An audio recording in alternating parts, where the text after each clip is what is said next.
Marvel. Power Mod Master.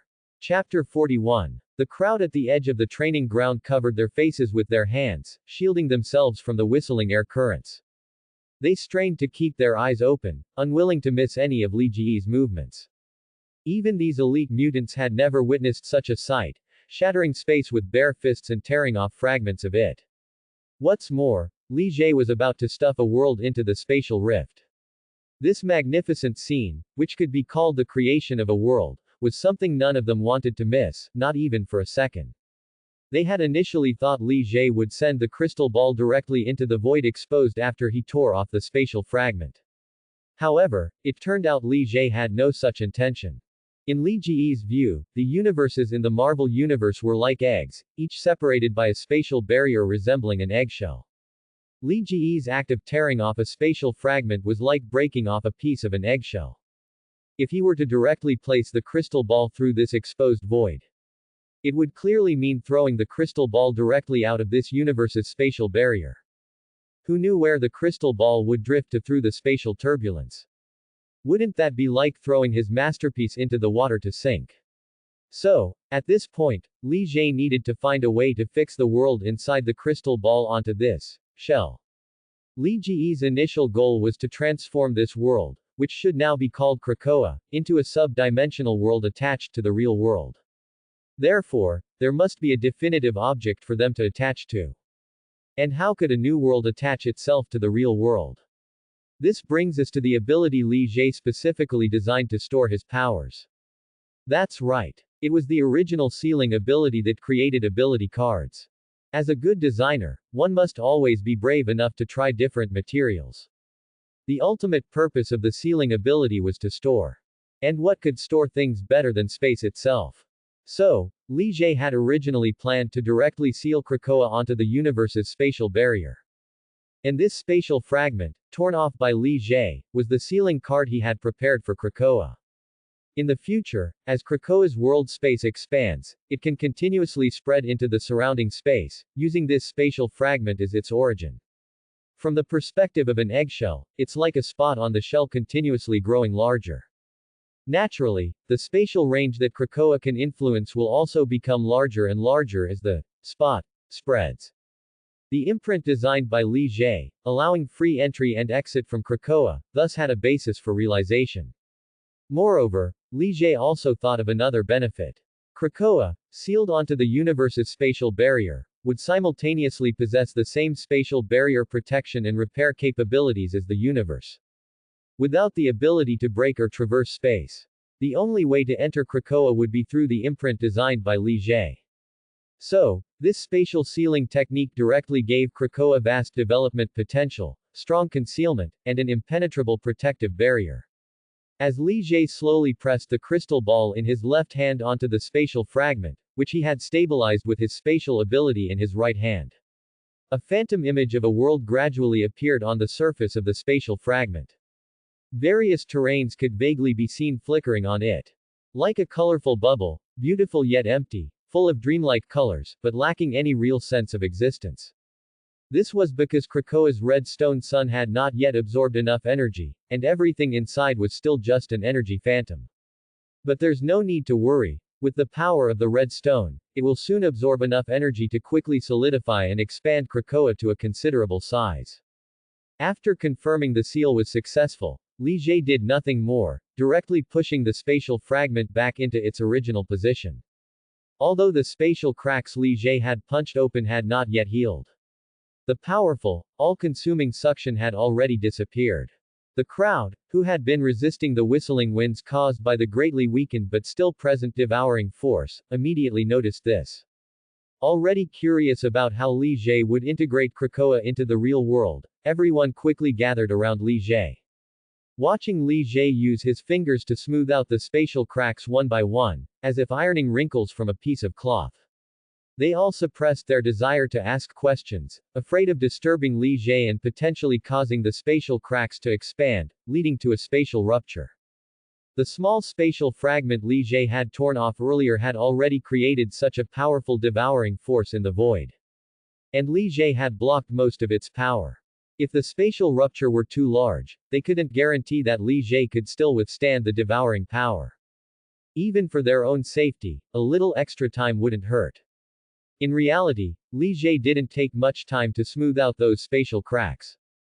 It wasn't a very troublesome task for him. Li Jie, relying on the message scanning and recording ability he secretly left in Krakoa's red stone sun, had already sensed it slowly solidifying and growing.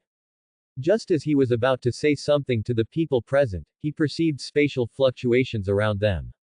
Li Jie frowned in confusion, examining the space he had just repaired. Had he not repaired the space properly? Or had some creature living in the spatial rift been attracted by his actions? At this moment, wisps of sparks appeared in the air before Li Jie, flickering and rotating to form a man-sized portal. Through this portal, a quaint, historically rich room could be clearly seen. Next to a wooden tea table sat a bald female sorcerer, dressed in an ancient, bright yellow practitioner's robe, with a calm expression, deep eyes, and an aura of wisdom. 2 cups of steaming tea were placed before her, one facing Li Jie's direction. Clearly, she was inviting Li Jie to visit her for tea. As soon as the portal appeared, Professor and the others already had grave expressions directed at it. Someone who could silently open a spatial portal right in front of them. No matter how seriously they took it, it wouldn't be an exaggeration. Greetings, everyone, I am Ancient One. Mr. Li Jie, please come over for a cup of tea. I imagine you wouldn't mind my presumptuous invitation, would you? Without further explanation, this powerful sorceress directly extended an invitation to Li Jie. Li Jie was not at all unfamiliar with the sorcerer who suddenly appeared before him. As the ceiling of combat power on Earth in the Marvel Cinematic Universe, she was a major figure whose appearances were always impressive. She was also known as the character who died because her special effects were too magnificent and expensive. She was the most dedicated and longest-serving Sorcerer Supreme of the Sorcerer Organization protecting Earth. Li Jie originally thought that Sorcerer Ancient One, as the one controlling the Time Stone, would invite him over for a talk the moment he awakened his abilities. Unexpectedly, after so long, she hadn't made a move. When he created Krakoa and then sealed it onto the universe's spatial barrier. This belated invitation for tea suddenly appeared before Li Jie. What do you want? Li Jie, don't go. Hearing that Sorcerer Ancient One wanted Li Jie to come with her, everyone grew restless. Wolverine immediately extended his adamantium claws, staring intently at Sorcerer Ancient One like a threatened hungry wolf, his lips curled back to reveal sharp teeth.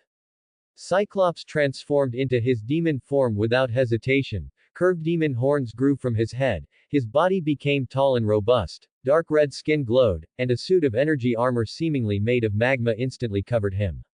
It is worth mentioning that Cyclops's clothes were not incinerated by the energy this time, remaining perfectly intact on his body. Magneto stared at Sorcerer Ancient One with piercing eyes, saying nothing, but the metal around him began to tremble and deform. Professor's eyes were filled with vigilance. He made no movement, but was ready at any moment to use his powerful psychic energy to control Sorcerer Ancient One. Storm gradually floated up amidst the whistling air currents, her eyes turning pure white, with faint strands of electric light wrapping around her body. A faint golden red light appeared on Phoenix, and even Dark Phoenix next to her showed faint traces of dark red light. Beast looked repeatedly at his companions. Although he also wanted to display his imposing aura, he seemed to recall something, and in the end, merely put on a fierce expression and glared menacingly at Sorcerer Ancient One. Shadowcat, who lacked an ability to demonstrate an imposing aura, felt completely out of place compared to Professor and the others. Only Beast, who similarly lacked an aura, made her feel slightly better. She simply kept a straight face, quietly moved her position, and hid behind the group. Li Jie saw all their actions and felt a measure of gratitude in his heart. Relax, everyone. I don't think Sorcerer Ancient One has any ill intentions. Please put away your abilities. Are you afraid that Sorcerer Ancient One, who merely invited me for tea, would harm me? Isn't that right, Sorcerer Ancient One? Not allowing them to continue their hostility towards Sorcerer Ancient One, Li Jie raised his hand to stop Professor and the others, looking at Sorcerer Ancient One with interest. Li Jie, you know Sorcerer Ancient One's identity. Li Jie's air of confidence made Professor's heart stir. It seemed that Li Jie had instantly known the information about the Phoenix Force previously as well. Hence his question. Li Jie didn't offer much explanation, simply nodding with a look of course. It seems I will be Sorcerer Ancient One's guest for a while. I believe that place can offer me great assistance. Professor, you should focus on developing Krakoa. Li Jie, who had already planned to take the opportunity to study at Kamar Taj for a period, naturally wouldn't refuse Sorcerer Ancient One's invitation.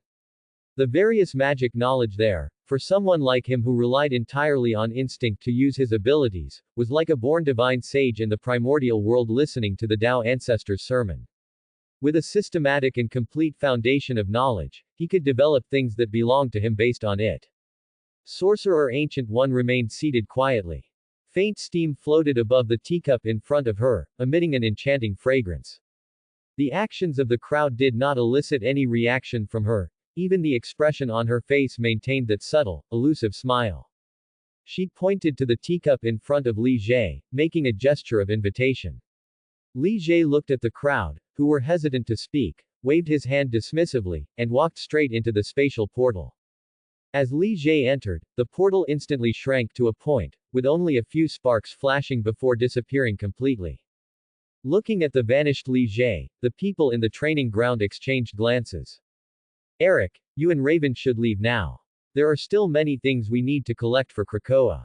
I imagine you are also eager to see a beautiful mutant nation, aren't you? Professor temporarily put aside his worry for Li Jie. He believed that Li Jie, who had always been mature and steady, knew what he was doing, and besides, they couldn't stop him, could they? Now they had something they truly needed to do: build Krakoa and collect the flora and fauna that were missing within it. When there was no need to confront humanity, Professor was more proactive than anyone else regarding matters concerning the fate of mutants. HMPH. Although Krakoa is the name you chose, I want it to become better even more than you do. Raven, let's go. The Brotherhood of Mutants has a mission to complete. Magneto recovered his solemn expression, sweeping his cape behind him as he walked toward the exit. If his cape didn't look a bit ragged, his demeanor would have been quite imposing. Goodbye, Charles. See you on Krakoa. Oh, and you look much better now than before. Mystique transformed back into Shadowcat's appearance, following behind Magneto. When she passed the standing professor, she specifically glanced at his legs. Although she didn't say it outright, Professor still felt Mystique's concern for him, which made his heart feel complicated. Raven. Li Jie walked through the portal, didn't stand on ceremony, and sat down directly opposite Sorcerer Ancient One. He reached out, picked up the teacup in front of him, and took a light sniff. The unique fragrance of tea instantly filled his nasal cavity. He took a gentle sip of the tea. It was slightly bitter upon entry, sweet upon swallowing, and had a long aftertaste, instantly lifting his spirits. Good tea. In reality, Li Jie wasn't much of a tea connoisseur, but like fine food, you could distinguish its quality just by tasting it. Sorcerer Ancient One was in no hurry to speak. She also held her teacup and slowly savored the tea. Only after Li Jie spoke did she put down her teacup. Li Jie, I believe you know where we are right now. Of course, I know. Kamar Taj, the sorcerer organization protecting Earth. And you, Sorcerer Ancient One, are the Sorcerer Supreme here. Li Jie didn't hide his knowledge of them. The fact that she hadn't immediately attacked indicated that everything was within her expectations. Li Jie, a soul from another world, and now a dimensional demon god. Sorcerer Ancient One calmly stated Li Jie's origin and his current status. Li Jie was not surprised that the Sorcerer Ancient One knew his background and current status. After all, once he started interacting with mutants, or rather, after he interacted with Peter and the others, it was bound to cause changes to the original timeline. The Sorcerer Ancient One, who had always used the Time Stone to peek into various timelines, would certainly be able to detect these anomalies and discover his unusual nature. When he still lacked the ability to contain his own timeline and hide all his past information. Before the Sorcerer Ancient One's Time Stone, his past information was like a louse sitting on a bald man's head, completely obvious. So, Sorcerer Ancient One, what do you want to tell me?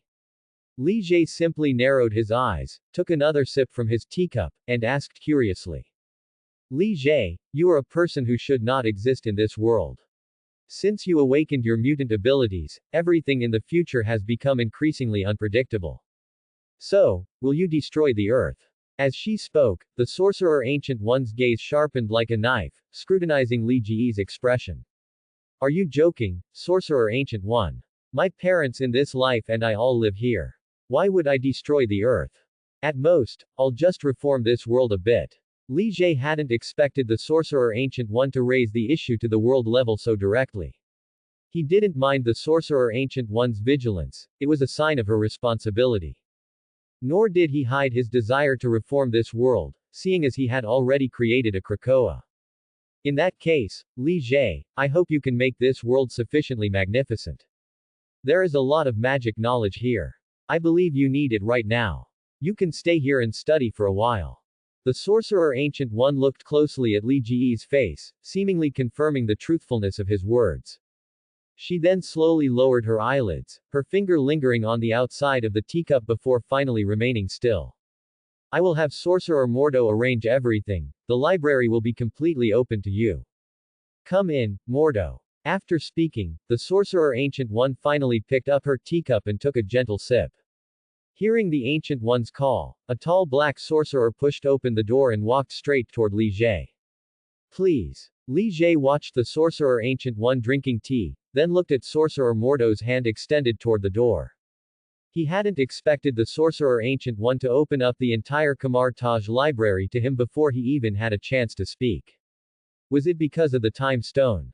It seems that this is the only possibility. Rules, what powerful things.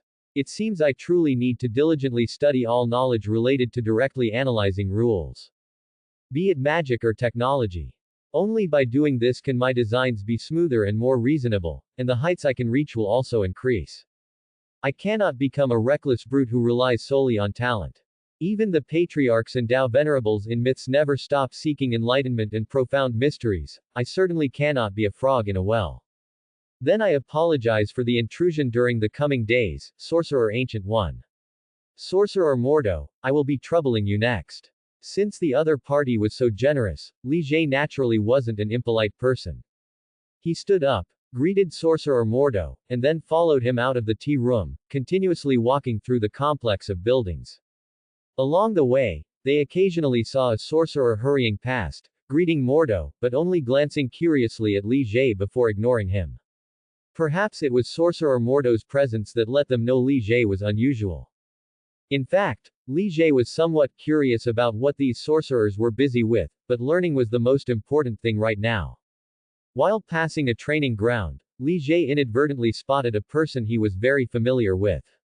A long face, neatly trimmed beard, and slightly curly hair, these features made him easy to recognize.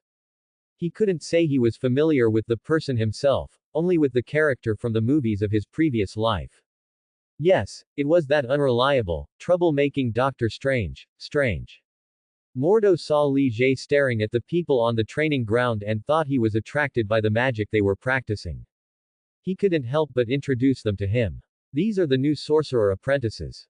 They are practicing the most basic spell, the Sling Ring Portal.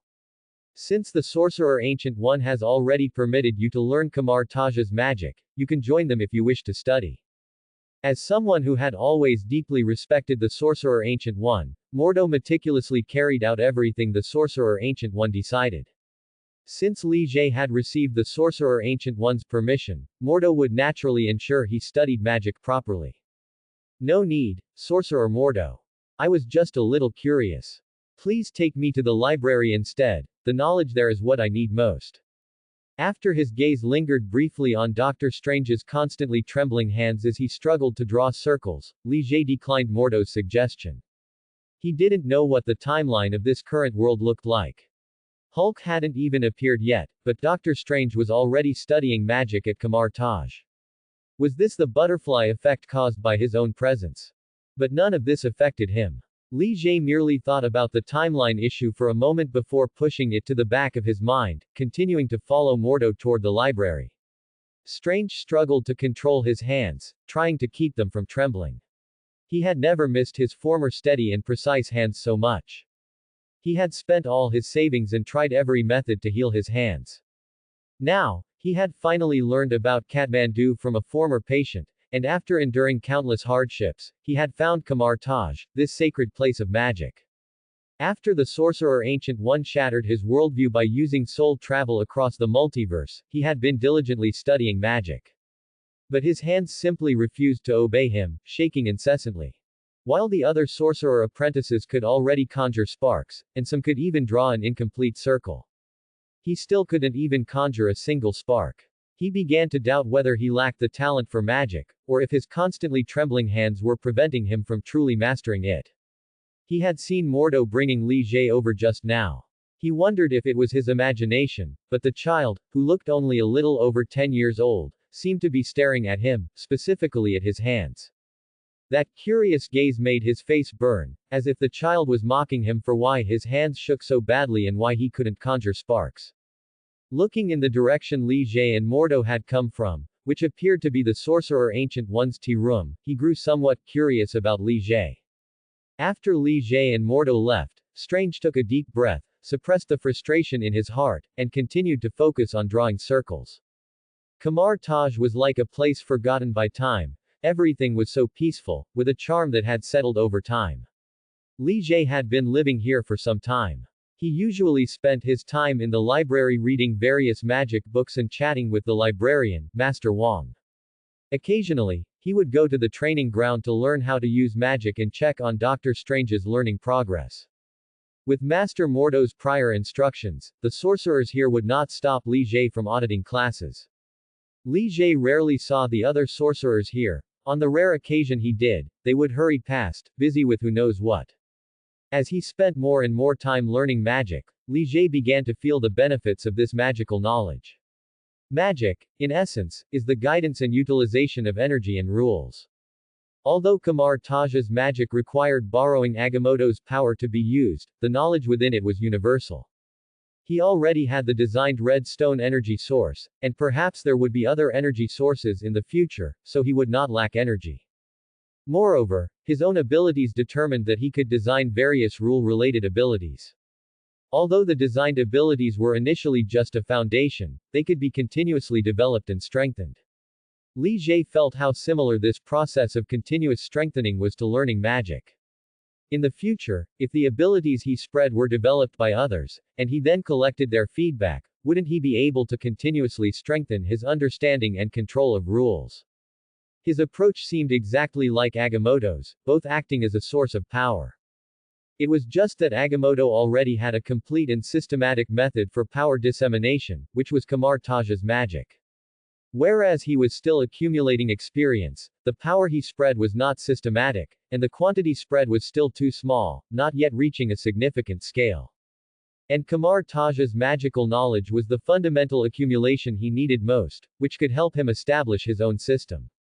Li Jie then remembered the mutant codename he had given himself, Immortal. Could there really be such a coincidence in the dark? This world lacked a truly universal system for continuous self-evolution. Even Kamar Taj's magic was essentially a loan, which even required a price. And even a powerful being like the Sorcerer Ancient One could not achieve immortality or evolve her life essence, having to secretly use the Dark Dimension's energy to prolong her life. Although this world had never lacked powerful individuals, their methods of acquiring power were basically irreplicable. Moreover, after gaining power, they often didn't know how to continue strengthening themselves, merely developing new variations within their existing power. Their life essence had not evolved at all, remaining indistinguishable from ordinary people. If he could create a method for acquiring power that continuously evolved one's life essence, then his codename Immortal could truly live up to its name. It didn't have to follow traditional cultivation methods. As long as it could continuously evolve the life essence, that would be enough. After all, there was no true cultivation system in this world, and even if he created one, how much time would it take for someone to truly grow through cultivation? Perhaps he could collect various methods of acquiring power in this world, and then based on these, create a path of evolution with the characteristics of this world. Li Jie thought of this method, and the more he thought about it, the more excited he became. How many people could his individual power dissemination affect? Only a complete power acquisition path could truly transform this world into the way he wanted it to be. Of course, when he encountered suitable individuals, he could still design unique abilities for them. After all, a path of evolution created by combining the power acquisition methods of this world would still require an unknown amount of time to accumulate. Since he had a clear goal, Li Jie spent even more time in the library. However, magical knowledge was not simple. Even if Li Jie could directly scan and record the information, he couldn't directly understand and master it. If it were just to use the same power, Li Jie could design corresponding abilities. But he wanted to create a power system, which required truly understanding and mastering this knowledge. If he encountered any difficulties, Li Jie would ask Master Wang. If Master Wang couldn't solve it, Li Jie would seek advice from Master Mordo or other sorcerers he could encounter. If none of these sorcerers could solve his problem, Li Jie would shamelessly go to the Sorcerer Ancient One. He didn't know if the Sorcerer Ancient One knew his goal, but he could always find her no matter when he went. Finding the Sorcerer Ancient One once again, Li Jie took the opportunity to ask if he could view the forbidden books in the library. He also stated that he only wanted to learn the knowledge within, not covet the power. Li Jie, in countless future possibilities, I have fully understood your power. And you are already a nascent dimensional demon god, so I'm not worried about you being swayed by those powers. I just hope you can bring a better future to this world and not waste your talent. The Sorcerer Ancient One had clearly seen some things in the future through the Time Stone. A better future. Wasting talent. It seemed she must have seen what he did in the future, possibly in different future possibilities. Time truly is a powerful force. Despite his feeling, since he had received the Sorcerer Ancient One's permission, Li Jie wasted no time and once again immersed himself in the library. With a specific goal, Li Jie felt an inexhaustible passion. And his continuously strengthened soul and body made his energy incredibly vigorous, almost to the point where he didn't need rest or food. As the dimensional world, only 1,000 meters in length, width, and height, completely materialized, the red stone, which reduced energy consumption, began to rapidly expand. The red stone was now the size of a human head, and its efficiency in absorbing energy had become even higher. Energy continuously flowed from Li Jie's divinity, passed through his soul and body, and then flowed back into his divinity. Through this continuous strengthening, even Li Jie himself couldn't clearly know how powerful he was now. As for why Li Jie's daily life wasn't affected by his increasing power. His divinity had long since solidified into a physical form as his energy became abundant. And according to Li Jie's design, a true divinity must at least help its master fully control their own power. Like an intelligent regulator, it outputs appropriate power according to the master's will. Li Jie currently kept his power at a level similar to that of an ordinary person, never having fully unleashed his strength. Time is the cheapest commodity, always quietly slipping away unnoticed. Li Jie was slowly strengthening his foundation at Kamar Taj, attempting to use the knowledge of others to enhance his own system. However, unlike the calm and peaceful situation he was in, among the mutants, those related to the X-Men or entangled with the Brotherhood of Mutants all received strange, inexplicable commissions. These commissions required them either to travel across the world collecting unusual plant seeds or entire plants. Or they had to purchase various animals that were available for sale, and personally capture those that were not. Of course, they were not asked to collect every single animal and plant, but rather to collect as many different species as possible. Immediately, the mutant community erupted into chaos. All factions or individuals who received the news wondered if the X-Men had reached some secret agreement with the Brotherhood of Mutants. They suspected they were planning to accomplish something major on a global scale, thereby raising the status of mutants and changing their current situation. Everyone felt that their true purpose was deeply hidden within this seemingly childish process of collecting flora and fauna. Regarding all the commotion outside, there were many differing opinions within the mutant community itself. Many intelligent mutants believed that the X-Men and the Brotherhood of Mutants must have found a way to change the current state of mutants. And the collected animals and plants were basic materials required for the realization of this method. Therefore, although they did not know the specifics, they helped the X-Men collect these items as much as possible. They then used various methods to contact the X-Men and have them come and receive the goods. As for why they contacted the X-Men instead of the Brotherhood of Mutants, Anyone whose head hadn't been kicked by a donkey wouldn't actively contact the Brotherhood of Mutants at a time like this. After all, as the terrorist organization among mutants, the Brotherhood of Mutants has always been viewed with caution by human high society. The X-Men, however, were different. Although they were also viewed with apprehension, they wore the mantle of peace and justice and had always been the representatives of the Dove faction among mutants. Compared to the Brotherhood of Mutants, having the X-Men receive these items allowed them to lower their guard the most. It also prevented them from doing a good deed that backfired, making human high society believe they were joining the Brotherhood of Mutants. And thus deepened the malice directed toward the mutant community. Meanwhile, some volatile mutants believed that the X-Men were merely putting on an act with the Brotherhood of Mutants, and had no real plan to change the current situation of the mutant community. Therefore, they completely ignored the news circulated by the X-Men and the Brotherhood of Mutants, continuing to hide within human society. However, Magneto was clearly not someone who had the patience for slow collection. He did not send members of the Brotherhood of Mutants running around collecting animals and plants like the X-Men were doing. On the contrary, he gathered all the members of the Brotherhood of Mutants together. For a period of time, Magneto made no moves, seemingly having given up on collecting animals and plants. Even the X-Men thought that Magneto might be unwilling to exert effort, waiting for the X-Men's collection results so he could reap the benefits. But now, the X-Men didn't care about Magneto's thoughts. Even if he wanted to reap the benefits, they didn't mind. After all, they were collecting these animals and plants for all mutants, including themselves. Krakoa, created by Li Jie, had been expanding its spatial barrier for some time and was now large enough to begin development and construction. Relative to its coordinates in the real world, Krakoa now covered an area several kilometers in circumference and was still continuously expanding.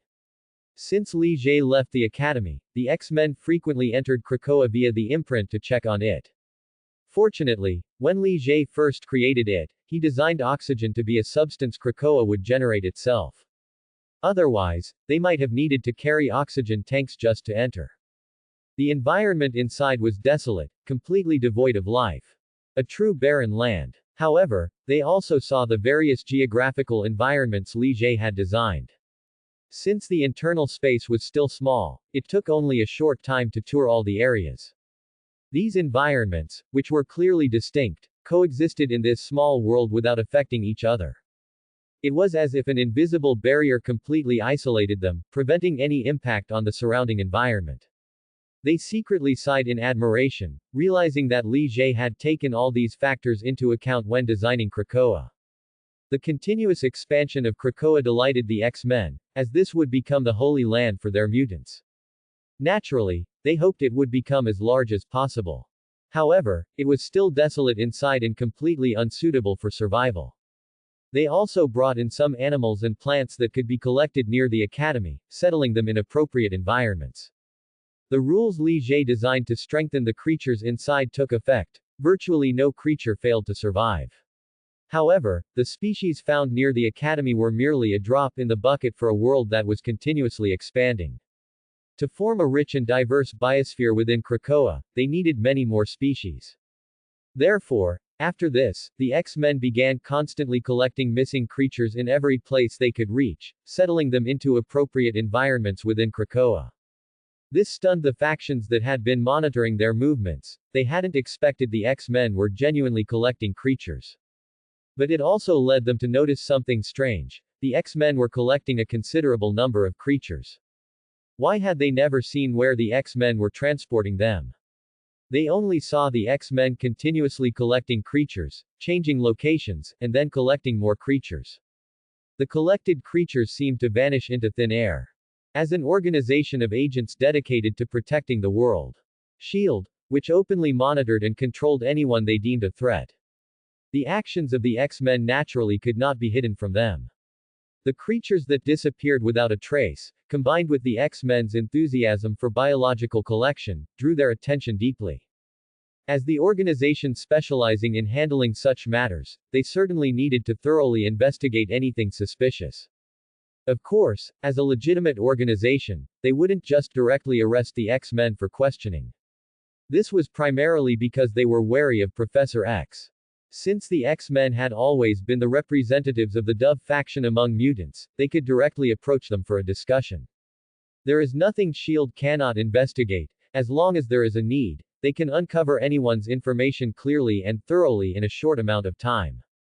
Nick Fury, the director of S.H.I.E.L.D., had always believed this. Now he needed S.H.I.E.L.D. to utilize this capability and bring him some detailed intelligence. Regardless of the reason, S.H.I.E.L.D. needed to clearly know the details of any strange action taken by mutants, a group that wielded extraordinary power. He had been continuously paying attention to the X-Men's movements. To be honest, he wasn't too worried that they would cause any damage to society.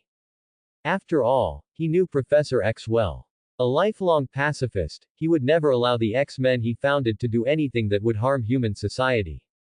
However, their current actions of collecting creatures everywhere still struck him as strange. The X-Men's movements didn't seem like a joke. It was impossible that all those creatures that vanished into thin air were eaten by them, right? Moreover, they weren't just collecting specific types of creatures, they were collecting some of every creature they could find.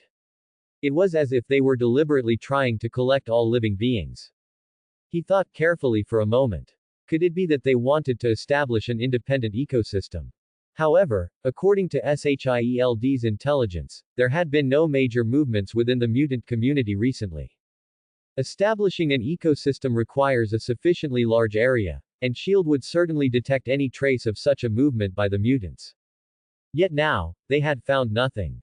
According to the information he already possessed, the X-Men's collection of creatures was completely without warning. Obviously, this was not something he, as an agent, could believe. As someone who never trusted anyone, he always understood one principle: behind every strange occurrence, there must be a secret, large or small. Even if he believed the X-Men wouldn't commit acts of social destruction, he still needed to know the reason why they were constantly collecting creatures. Protecting the world, preventing any unforeseen accidents, and controlling all dangerous forces, these had always been S.H.I.E.L.D.'s responsibilities. They could choose to do nothing, but they absolutely had to know the reason behind the events. Nick Fury sat in his office, dressed entirely in black, waiting for the investigation report on the X-Men's actions. Knock, knock, knock. Come in. Click. Director, we have the investigation results regarding what happened at the X Academy some time ago. A beautiful woman who looked shrewd and capable, with a tall, straight posture and dressed in professional attire, pushed the door open and entered. Hill, tell me about the results. Nick Fury calmly spoke as he took the file the woman handed him. Hill looked at the file Nick Fury had taken, feeling speechless internally. You already have the file, can't you read it yourself? However, as a competent subordinate, she certainly wouldn't directly challenge her superior's authority. Hill thought for a moment and began to report. Some time ago, Magneto visited the X Academy, and shortly after he left, the X-Men began collecting creatures. According to our investigation, Magneto fought Cyclops inside the X Academy. Their disturbance was significant and was witnessed by many mutant students. Furthermore, Cyclops seemed to have used an ability he had never employed before, and even Magneto suffered a considerable loss at his hands. Afterward, we don't know what they discussed, but after Magneto left, some people saw Professor X seemingly stand up. However, there was a new face among them, likely a newly awakened mutant. This new mutant is a 16-year-old Asian mixed-race boy named Li Jie. After quietly listening to Hill's report, Nick Fury's face was expressionless, his gaze fixed on a photograph in the file. The person in the photo was a boy who looked only in his teens, with black hair tied into a simple ponytail, bright and confident blue eyes, and a handsome face. This boy was precisely Li Jie. Next to the photo was detailed investigative information about Li Jie, from his childhood school life to the reason for his current transfer, all his friendships, and his parents' situation. All these details were crystal clear. However, after Nick Fury carefully read all the information, he did not see any details about what abilities Li Jie had awakened. His eyes narrowed slightly, as if he had realized something. This mutant boy named Li Jie, you didn't manage to find information about his abilities. Nick Fury didn't look up, still staring at Li Jie's photo, seemingly trying to discern something from it. Yes, Director. Although our intelligence capabilities are very strong, on Professor X's territory, If he doesn't want us to know someone's information, there is little we can do. I think this mutant boy named Li Jie must be special in some way for Professor X to protect his information like this. Hill merely nodded slightly and stated her thoughts. Hill, do you think the X-Men are collecting creatures because of this mutant boy? My intuition tells me that he is the reason for all these events. Why did Magneto go to the X Academy? Perhaps it was for him. Cyclops' new ability and Professor X being able to stand up might also be due to this boy. Although Nick Fury was speaking in terms of speculation, his words were full of certainty. He deeply trusted his intuitive judgment. Hill, pass the word down. I need to know exactly what abilities this mutant boy named Li Jie possesses. I need to know everything. As for the X-Men collecting creatures, as long as they don't disrupt society, we won't interfere. After Hill left, Nick Fury carefully reviewed Li Jie's file again. A typical genius, now also a mutant, whose appearance immediately triggered strange behavior from the X-Men, even mobilizing Magneto. He wondered what kind of impact he might have on the world in the future. Click. Director, I think you need to see this. Magneto has done something major again. Nick Fury's thoughts were interrupted by a voice that came in a hurry. He looked over with a stern face. Hill, who had just left, walked back in holding another file. He thought, Magneto, that terrorist among mutants, is always stirring up trouble. What's so surprising? It's probably just another mutant laboratory he destroyed, right? However, when he saw the information on the file, even someone as rational as him was startled. It wasn't that the destruction Magneto caused was too great, but that it was too small. He had merely led the Brotherhood of Mutants to raid a sizable seed bank and stole all the plant seeds inside. Nick Fury never imagined that someone like Magneto would actually rob plant seeds. This seemed like a clear division of labor, just like the X-Men's actions of collecting creatures. After all, most of the creatures collected by the X-Men were animals, with plants only making up a small portion. Magneto's actions combined with the X-Men's clearly showed a division of labor, one collecting plants, the other collecting animals. Nick Fury felt that something important must have happened among the mutants that he was unaware of. Could it be because of that mutant boy? It seemed he needed to talk to Professor X. Putting down the documents in his hand, Nick Fury decided almost without hesitation to go and get some information from Professor X. I understand the situation. Hill, go call Coulson for me. Yes, Director. As the footsteps faded into the distance, Nick Fury's gaze grew deeper. I hope you aren't preparing for anything dangerous, otherwise, the mutants will need a good warning. Knock knock knock. Director, you called for me. Soon after, Coulson, with his kind face and receding hairline, arrived at Nick Fury's office. Without wasting time, Nick Fury explained to him the recent actions of the X-Men and Magneto in collecting creatures. Coulson, you'll come with me to see Professor X. Oh, and have Natasha and Clint returned. Nick Fury casually inquired about the whereabouts of his other two capable subordinates. They just completed their mission and returned. Do you need me to call them over? Coulson clearly saw his intention and offered. No need, I'll go tell them about the mission. You go prepare. Nick Fury arranged for Coulson to prepare, and he himself went to find Natasha and Clint to explain the situation. Before long, a Quinjet took off from S.H.I.E.L.D., disappearing into the sea of clouds. Cyclops, carrying another batch of collected creatures, entered Krakoa's space using a mark. A group of animals, sorted and confined in cages, were making various roars and cries due to the sudden change in environment. Cyclops ignored the startled animals and walked directly towards a plot of land where seeds had clearly not been planted long ago. A group of people were arguing fiercely around the land. These seeds were all stolen by Magneto and his group, right? Jean, did you see when they planted these seeds? The Brotherhood of Mutants stole so many seeds this time, won't it make humans hate us even more? Hank, you're overthinking it. These are just seeds. Magneto is, after all, trying to quickly transform the ecosystem within Krakoa. We can't just dig up all these seeds and return them, can we? Hey, guys. I'm telling you, you're really overthinking it. We have Krakoa now, are we still afraid of human threats? Can't one of you help me arrange these animals? If they like planting, let them plant, it saves us trouble. Cyclops walked closer and saw the X-Men gathered around a plot of land where seeds had been crudely dug and buried. The ground clearly hadn't been carefully prepared. The soil mounds burying the seeds were scattered haphazardly, with no consideration for spacing or loosening the soil, just arranged as they pleased. Looking up, one could see pits and mounds everywhere on the surrounding ground, like a child's graffiti, arranged randomly and willfully. Phoenix, Beast, and Storm were discussing Magneto's robbery, one after another. Wolverine was beside them, puffing on a cigar, complaining with an impatient look, pointing at the piled-up animal cages. As for Dark Phoenix, he didn't know why she wasn't with them.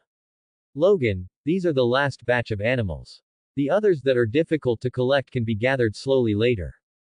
Do you need my help? Because of Dark Phoenix, Cyclops' relationship with Wolverine had eased quite a bit. He naturally greeted Wolverine. Oh, Tilda Scott. Of course I need your help.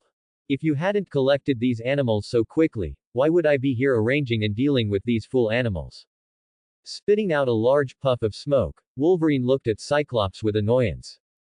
If it weren't to develop Krakoa as quickly as possible, he wouldn't be wasting time here, he should be spending quality time with Kitty. With so many tragic experiences in the past, Wolverine had mostly lived alone. Although everyone at the academy had been very friendly since he joined, he still felt lonely. And Dark Phoenix Kitty was now basically confirmed to be his lover, so of course, he would cherish her. Thinking of Dark Phoenix Kitty, Wolverine's eyes narrowed slightly. It was just a pity that she still needed to learn how to control her emotions from the professor, and also learn some necessary knowledge. Scott, you're back. Let's arrange these animals as quickly as possible. Eric seems to have brought in all the seeds he stole. Let's go look for them, maybe they'll need our help. Phoenix turned around, looked at Cyclops and the cages he brought back, thought for a moment, and said. Although Phoenix felt that Magneto's act of stealing seeds was wrong, she wasn't particularly repulsed by it. She also knew that Magneto did this to develop Krakoa as quickly as possible. After all, what place could have more collected seeds than a seed bank? Alright, Jean, you and I are thinking the same thing. Cyclops' thoughts were the same as Phoenix's. In the matter of developing Krakoa, he inwardly agreed with Magneto's approach. Teacher Jean, Teacher Scott, you're both here. The professor asked me to call you. It seems someone has arrived outside the academy. At this moment, Shadowcat jogged over from not far away, slightly out of breath, and said to those present. Kitty, did the professor say who it was? No, Teacher Aurora, the professor just asked all of you to go out together. Storm frowned and looked at the others. Since the professor said so, let's all go out and see what's happening. Beast spoke to the others without hesitation. He knew there must be a reason why the professor called them out at this time. Bah, I've been wanting to get away from these animals for a while. It's a good chance to go see if some clueless idiot is looking for trouble. Spitting the stub of his cigar onto the ground, Wolverine grinned. Professor Charles had already detected Nick Fury and his Quinjet when it was still some distance from the academy. The professor had a basic idea of Nick Fury's intentions. After all, his good friend Magneto had just swept clean a seed bank.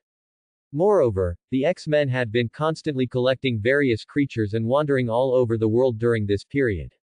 For an intelligence organization like S.H.I.E.L.D., it was naturally very easy to discover their activities. The professor had dealt with Nick Fury many times and knew that this man wanted to understand every little detail.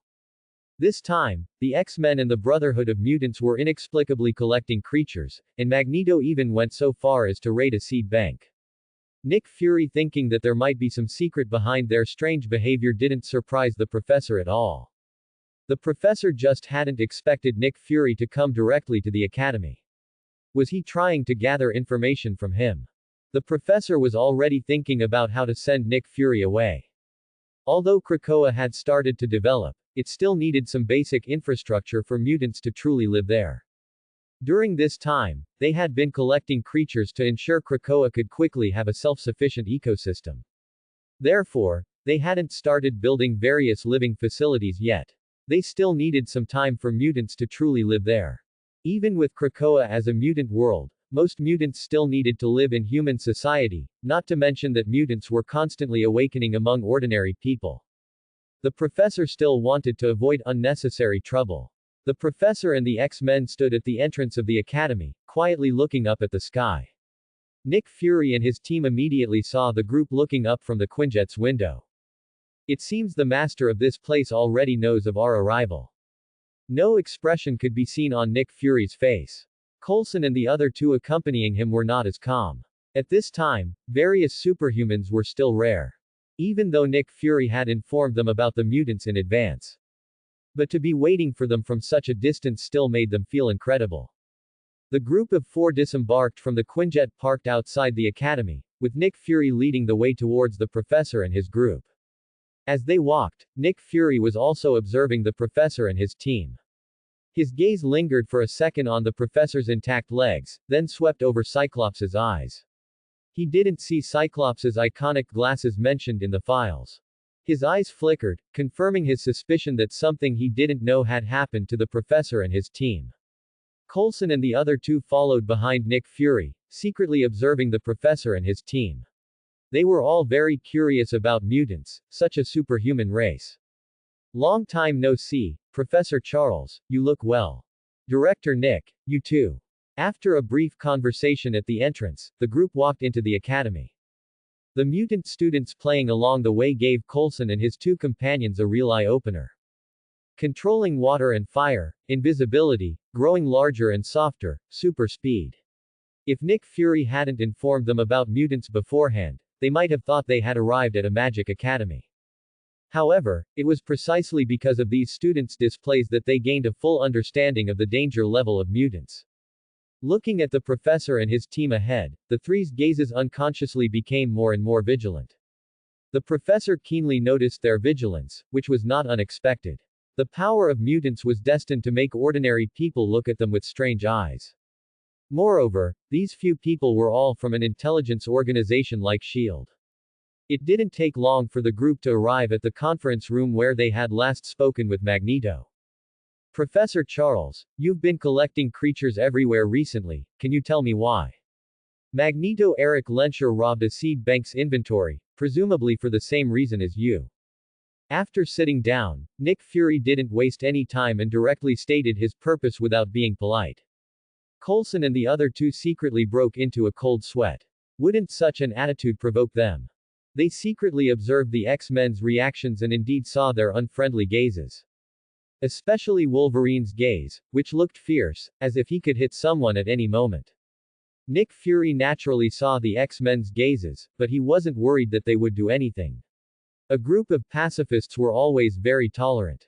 Director Nick, I didn't expect S.H.I.E.L.D. to even manage such trivial matters. It's truly eye-opening. As the captain of the X-Men, Cyclops naturally couldn't let Nick Fury be so arrogant and subtly retorted. The others didn't speak, but their faces all expressed that S.H.I.E.L.D. was being too nosy. The professor didn't interrupt Cyclops. He had always been tolerant of them, but now that they had Krakoa as a fallback, he was no longer too wary of human government departments. Nick Fury's heart sank as he looked at the silent professor. Could it be that mutants really had some reliance now? The professor used to interrupt Cyclops, but he didn't do so now. Director Nick, we are just collecting some creatures, which shouldn't be illegal, right? After Cyclops finished speaking, the professor slowly asked. Of course it's not illegal, Professor. However, Magneto didn't hesitate to rob a seed bank to get the seeds inside. There must be some reason for this, right? Nick Fury didn't refute the professor's words, but only brought up Magneto's robbery. The professor was about to speak again when he suddenly seemed to discover something and turned his head towards a corner of the conference room. Nick Fury was wondering why the professor stopped talking, and seeing his movement, he also looked in that direction. Everyone else in the conference room had been paying attention to the situation between the two, and now they all followed suit.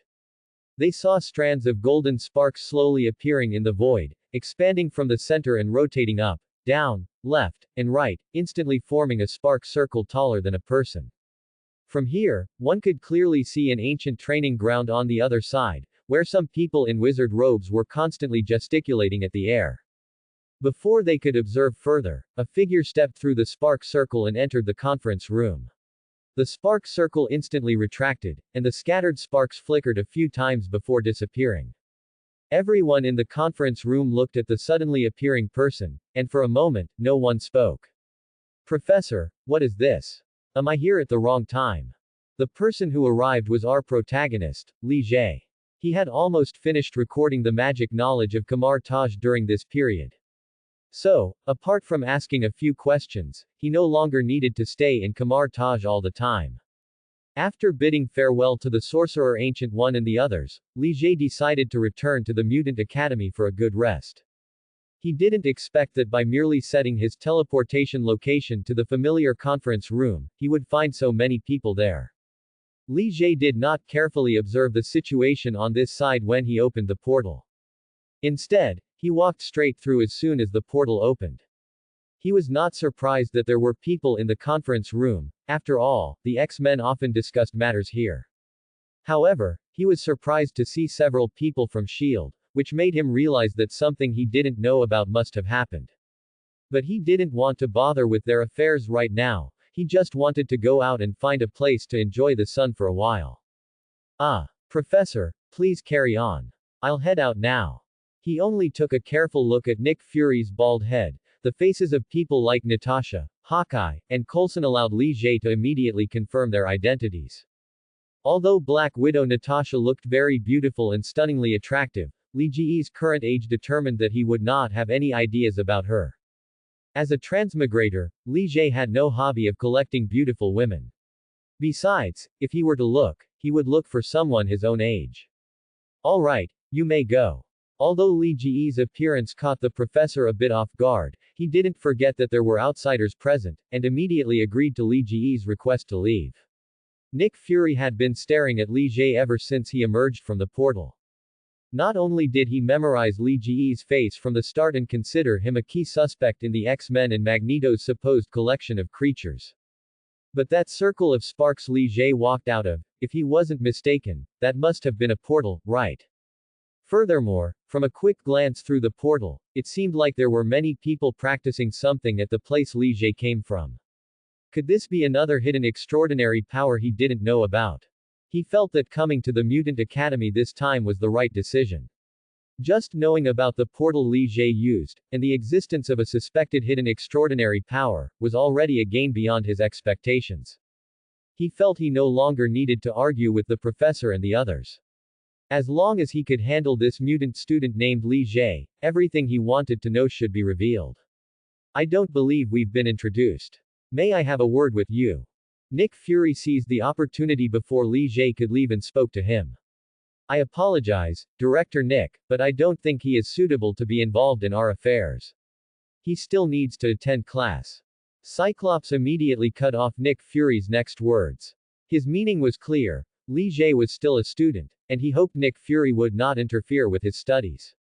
Cyclops was always grateful to Li Jie for allowing him to get rid of his glasses and become incredibly powerful. However, Li Jie's abilities determined that he did not need Cyclops' protection. But in a situation like this, Cyclops stepped up without hesitation to shield Li Jie from Nick Fury's harassment. Li Jie's age always made Cyclops subconsciously want to protect him and prevent him from getting involved in these matters too early. Sorry, I don't want to talk to you. If you have anything, talk to the professor and the others. Nodding towards Cyclops, Li Jie walked straight out of the conference room, ignoring Nick Fury, who was trying to detain him. During this period, Li Jie diligently studied magic knowledge in Kamar Taj, carefully scanning and recording all the library books he could document. Not only that, but he also learned how to use magic from other sorcerers, trying to use his own energy instead of the energy borrowed from Agamotto. After constantly shamelessly consulting Sorcerer Ancient One, he could now fully use all the magic he learned using his own energy. He believed that soon, he would be able to completely turn Kamar Taj's magic into his own, and even create his own magic system. But none of that was the most important thing right now. Li Jie's current goal was to relax and unwind. Arriving at a suitable spot, Li Jie took out a chair and a table from his world. Don't say that Minecraft doesn't have these things, Li Jie only referenced it, he didn't completely copy it. They were all composed of blocks, but they were very close to their real-world counterparts. Although Li Jie designed his world based on the block world, he was not a true block person after all, so the blocks were designed according to high-resolution Minecraft standards.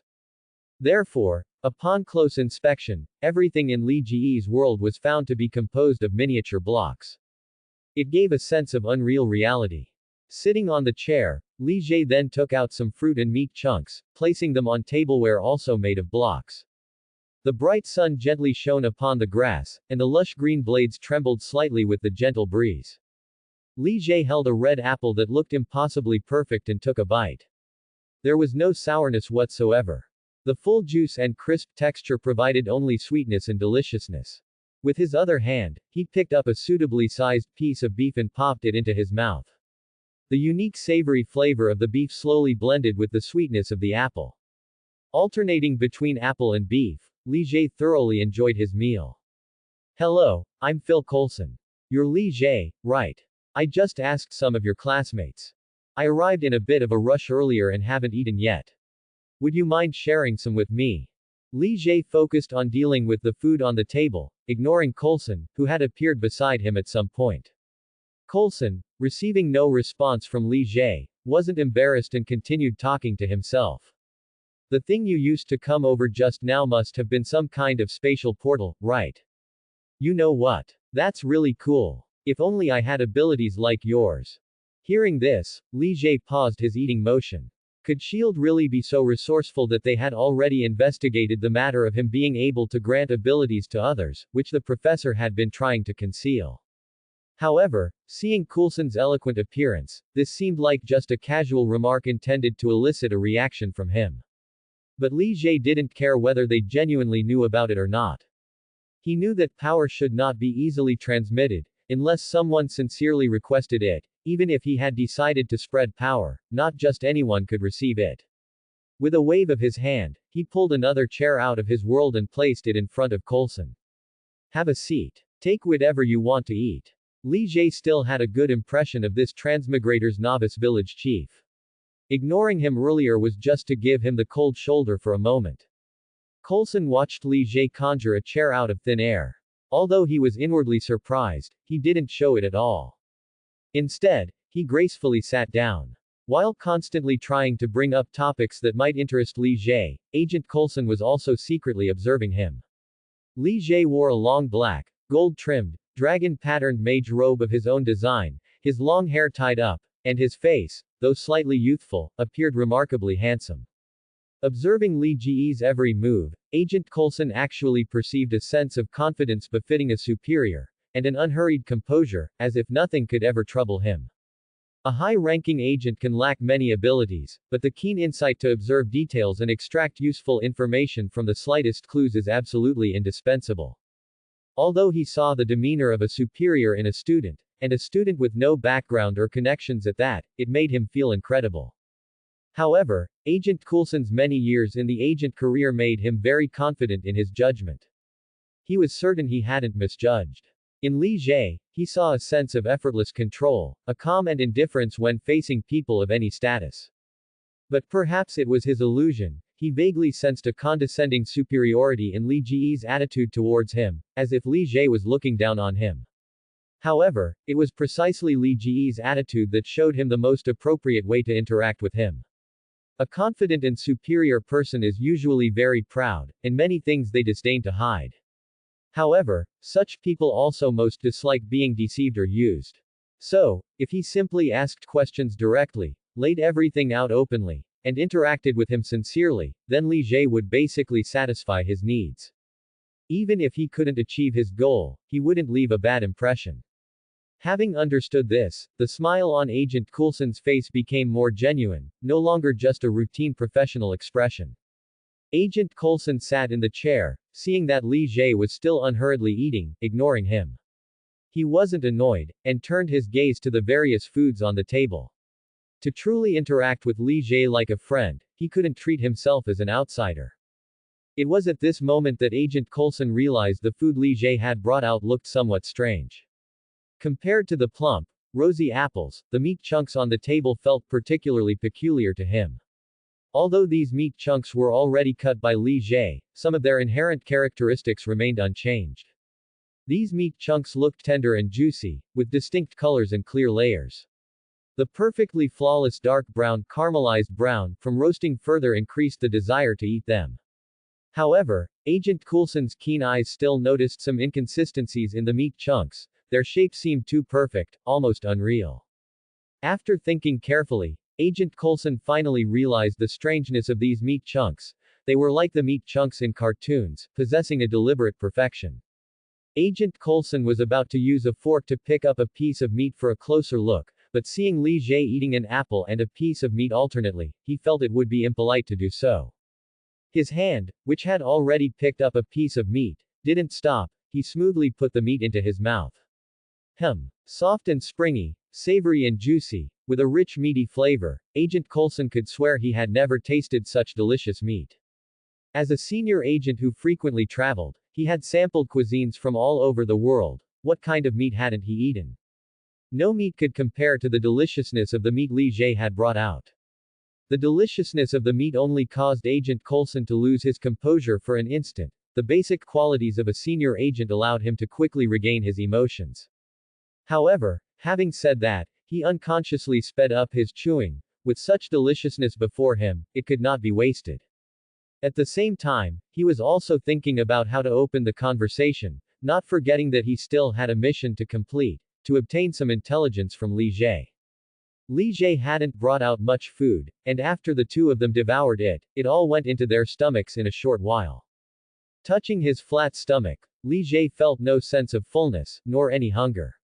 His body had already begun to transform towards datification. He had incorporated this ability into his divinity from the very beginning. As time passed, he would gradually possess a body composed of data, energy, and various rules. The rules of the real world would slowly lose their effect on him. Li Jie felt that he no longer needed to eat or breathe. As long as he had energy, he could survive normally. This was not an ability, but an evolution in the essence of life. Thinking of this, his mood suddenly improved, and his gaze towards Agent Coulson became increasingly benevolent. Mr. Phil Coulson, why don't I just call you Coulson? It's more intimate. Coulson, is there anything you want to ask me? Li Jie didn't wait for Agent Coulson to speak first. He just wanted to resolve things quickly, as he knew Agent Coulson's purpose from the beginning. He felt that Agent Coulson, like himself, wanted to get straight to the point. As he expected, Agent Coulson's smile widened even more upon hearing his direct words. Li Jie, can you tell me where that portal, like a ring of fire, led to when you appeared in the conference room earlier? Agent Coulson had already discerned Li Jie's character, so naturally, he didn't hesitate and directly asked the question he wanted to know. Li Jie raised his hand to stroke his chin, looking at Agent Coulson with his friendly smile, considering whether to tell him the exact location of Kamar Taj. However, thinking of the generosity and dedicated teaching of the Sorcerer Ancient One and the others, Li Jie decided not to tell him the exact location of Kamar Taj. He didn't want countless SHIELD members to disturb the peace of Kamar Taj in the future. Even if they posed no threat to Kamar Taj, they would still be somewhat annoying. Nothing, that's just a gathering place for mages, called Kamar Taj. Li Jie, you just mentioned magic and mages. Are these the mages and magic I'm thinking of? Although he had already anticipated it from Li Jie's appearance in the conference room through the portal, the glimpse of people through the portal, and Li Jie's current attire, Agent Coulson was still somewhat incredulous after receiving a definitive answer from Li Jie. The existence of magic, which had only been in legends, and a gathering place for mages, this was news that was enough to overturn his worldview. Agent Coulson had not yet encountered various supernatural powers as he would later, and this news was enough to make him unable to maintain his composure. Seeing the look of surprise on Coulson's face, who usually maintained a smile, Li Jie found it very amusing. He felt he could stoke the fire further, letting him relay this information to that guy who was black from head to toe. Coulson, don't be too surprised. Since mutants like us can exist, isn't it normal for something like magic to exist throughout the long ages? You should know that Kamar Taj started protecting this world a long time ago. If it weren't for the sorcerers inside, our world probably wouldn't exist anymore. Li Jie deliberately wanted to scare Nick Fury, letting him know how naive and ridiculous SHIELD's idea of protecting the world was. Are you saying that Kamar Taj has existed for a long time? If the sorcerers of Kamar Taj are protecting our world, why do we know nothing about it? Also, Why do you say our world wouldn't exist without them? Is something threatening the world?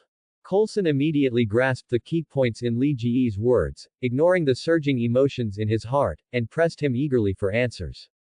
Li Jie did not answer his questions directly, instead watching him with the gaze of someone appreciating a play, like a successful prankster admiring his own masterpiece. Coulson's eager expression froze awkwardly on his face when he met Li Ji's gaze. Coulson, there are some things you are not qualified to know unless you reach that level. If I told you those things, it would only plunge you into helpless anxiety. After all, you are too weak. Li Jie ignored Coulson's discomfort and methodically undermined his confidence in S.H.I.E.L.D. Li Jie, you haven't understood our strength, so how can you assert that we aren't qualified to know? After the previous awkwardness, Coulson readjusted his mindset, and his calm smile returned to his face. He felt that he had been thrown off his usual calm thinking by Li Ji's news about the world's potential demise. If something happened that threatened the survival of the world, how could S.H.I.E.L.D., an organization capable of monitoring the entire world, know nothing about it? Li Ji's playful expression just now made him think that Li Jie had said this deliberately, wanting to see him make a fool of himself. Hey! At most, you only focus on things in the real world. What do you understand about the magical side of things? Even if something happens, you won't even sense it. Li Jie continued to belittle their strength, making it seem worthless. To increase persuasiveness, he deliberately swept his gaze over Coulson, adopting a disdainful expression. Oh. Then can you tell me exactly how they protect the world? Coulson had now regained his sense of viewing everything calmly, treating Li Ji's disdainful expression as if he hadn't seen anything. He simply wanted to extract more information from Li Jie now. Coulson, have you read those myths and legends? Of course, is there a problem? Li Ji's sudden question made Coulson feel a little strange, but he still cooperated and answered him. Then you must know how many evil entities in those myths and legends want to destroy this world, right? Li Ji's question was like a sudden bolt of lightning in Coulson's mind, giving him an answer he dared not believe. Are you suggesting that the sorcerers of Kamar Taj are dealing with them? The calm smile disappeared again, and Coulson's expression became somewhat contorted. Li Jie did not confirm his guess, only smiling meaningfully, which made Coulson's heart twitch. If his guess was true, then S.H.I.E.L.D. truly might not have enough strength to participate in Kamar Taj's work of protecting the world. What about you? Are you one of them? After finally managing to normalize his expression, Coulson looked at Li Ji's clothes. This must be a sorcerer's robe, right? Following Coulson's gaze, Li Jie looked down at the lifelike swimming dragon on his chest, whose majestic and imposing presence was enhanced by the golden auspicious clouds at the edges. Oh, you mean me? I'm just studying magic at Kamar Taj, I haven't joined them. By the way, what do you think of this sorcerer's robe I designed myself? Isn't it incredibly imposing? Li Jie casually answered Coulson's question, then suddenly steered the conversation toward his sorcerer's robe. Coulson was stunned by Li Ji's question. Weren't they talking about sorcerers? Why did he suddenly bring up the sorcerer's robe? Honestly, it does look very imposing. Is that an Eastern totem dragon? Being asked that, Coulson subconsciously began to examine Li Ji's sorcerer's robe carefully. My old man came from there. Speaking of which, it seemed he hadn't been home for a while. Should he go back sometime? His old man really wanted him to design some abilities for him, and he couldn't forget his mom either. If he wanted to stir up trouble later, he must first ensure the safety of his parents. Also Peter and Harry, he wondered how they were doing now. Li Ji's thoughts drifted, thinking of his parents and friends in this life. Suddenly, he lost the mood to continue talking with Coulson and just wanted to send him away quickly. Coulson, I can only tell you this much about Kamar Taj. Don't ask about other locations or similar things, I won't tell you. After gesturing for Coulson to stand up, Li Jie waved his hand and stored the table and chairs into his world. Seeing that Li Jie was about to leave, Coulson quickly raised his hand and asked him to wait a moment. Li Jie, may I have your contact information? I hope I can contact you if anything comes up in the future. I haven't told you the name of our department yet. Our department is now called S.H.I.E.L.D. Actually, it wasn't called this before, It was only changed because of Iron Man Tony Stark. You must know Tony Stark, right? His affairs are also handled by S.H.I.E.L.D. If you have any issues in the future, you can contact me. Li Jie stopped walking and pondered for a moment. He would certainly be dealing with them a lot in the future, so having a contact method was indeed necessary. After exchanging contact information with Coulson, Li Jie did not linger and walked toward his room in the academy. Regarding whether Nick Fury ultimately got the information he wanted to know. Of course not. Professor and the others originally intended to temporarily hide Krakoa, so how could they tell Nick Fury about its existence? Although they already knew Coulson's intention to extract information from Li Jie when Coulson excused himself due to an upset stomach to find Li Jie earlier. However, they felt that Coulson most likely wanted to know about the portal issue when Li Jie appeared in the conference room. And even if Coulson wanted to know about Krakoa from Li Jie, they believed that with Li Jie's intelligence, he wouldn't reveal it. In the end, Nick Fury only received some clearly perfunctory information from Professor and the others. Not being able to find out the mutants' purpose for collecting organisms made Nick Fury feel very uncomfortable. He wondered if their recent suppression of mutants had been too harsh, causing Professor and the others to harbor resentment towards S.H.I.E.L.D. However, he also realized that the mutants' collection of organisms wasn't for anything that would affect society, it was likely for some special circumstances within the mutant community. It was clear that this was a private matter among mutants, and Professor and the others did not want to tell anyone else. Nick Fury had no way to deal with their secrecy, he couldn't force them to tell him all their secrets, could he? Now that it was confirmed that this matter would not affect society, Nick Fury had achieved his purpose for coming here. Regardless of why the mutants were collecting organisms, they could investigate it slowly later. In this regard, their S.H.I.E.L.D. was professional. Having resolved this matter, Nick Fury began to concern himself with the boy named Li Jie. Originally, he just felt that Li Jie had some secrets, and might be the main reason for the mutants collecting organisms. The magical scene of Li Jie appearing in the conference room earlier further convinced him that Li Jie must be a special mutant. He wondered if Coulson had obtained any valuable information from Li Jie. After parting ways with Coulson, Li Jie went straight back to his room. He didn't know the purpose of Nick Fury's visit to the academy, nor did he want to know. He was now curious whether the information he had deliberately given to Coulson would make Nick Fury go to great lengths to find Kamar Taj. After lying in bed for a while, Li Jie thought of Krakoa. He wondered how large it was now and if Professor and the others had developed it well. Based on the mark he left in Krakoa's redstone sun, Li Jie directly entered this newborn world. Instead of observing diligently from the ground, Li Jie slowly flew through the mid-air of Krakoa with his psychokinesis, carefully observing the changes in Krakoa during this period. Perhaps because it was directly sealed on the universe barrier, the redstone sun inside Krakoa absorbed energy at a speed that slightly exceeded Li Jie's expectations. Its volume was already about half the size of the redstone in Li Jie's own world. With Li Jie not limiting Krakoa's expansion, the redstone sun, possessing so much energy, naturally expanded Krakoa according to the framework he had designed beforehand. Now, flying in mid-air, Li Jie looked up and could barely see the boundaries of the world. Activating his scanning ability, Li Jie sped up and quickly toward the entire Krakoa. The existence of the plants and animals on the ground was naturally seen by Li Jie, but he wasn't surprised at all. After all, he hadn't added the replicated creatures from his own world to Krakoa. If he wanted to turn Krakoa into a truly habitable world, how could he not collect these organisms? What puzzled Li Jie was that he scanned a crude storage warehouse on the ground, and the plant seeds stored inside seemed to be too complete in variety and too numerous. He only glanced at it briefly and didn't pay too much attention, perhaps they just collected them too quickly. After flying a circle, Li Jie had scanned Krakoa's current size, which was approximately 10 square kilometers. Li Jie felt that Krakoa, as it was now, should be sufficient as a living space for mutants. Some cities might not even be this large.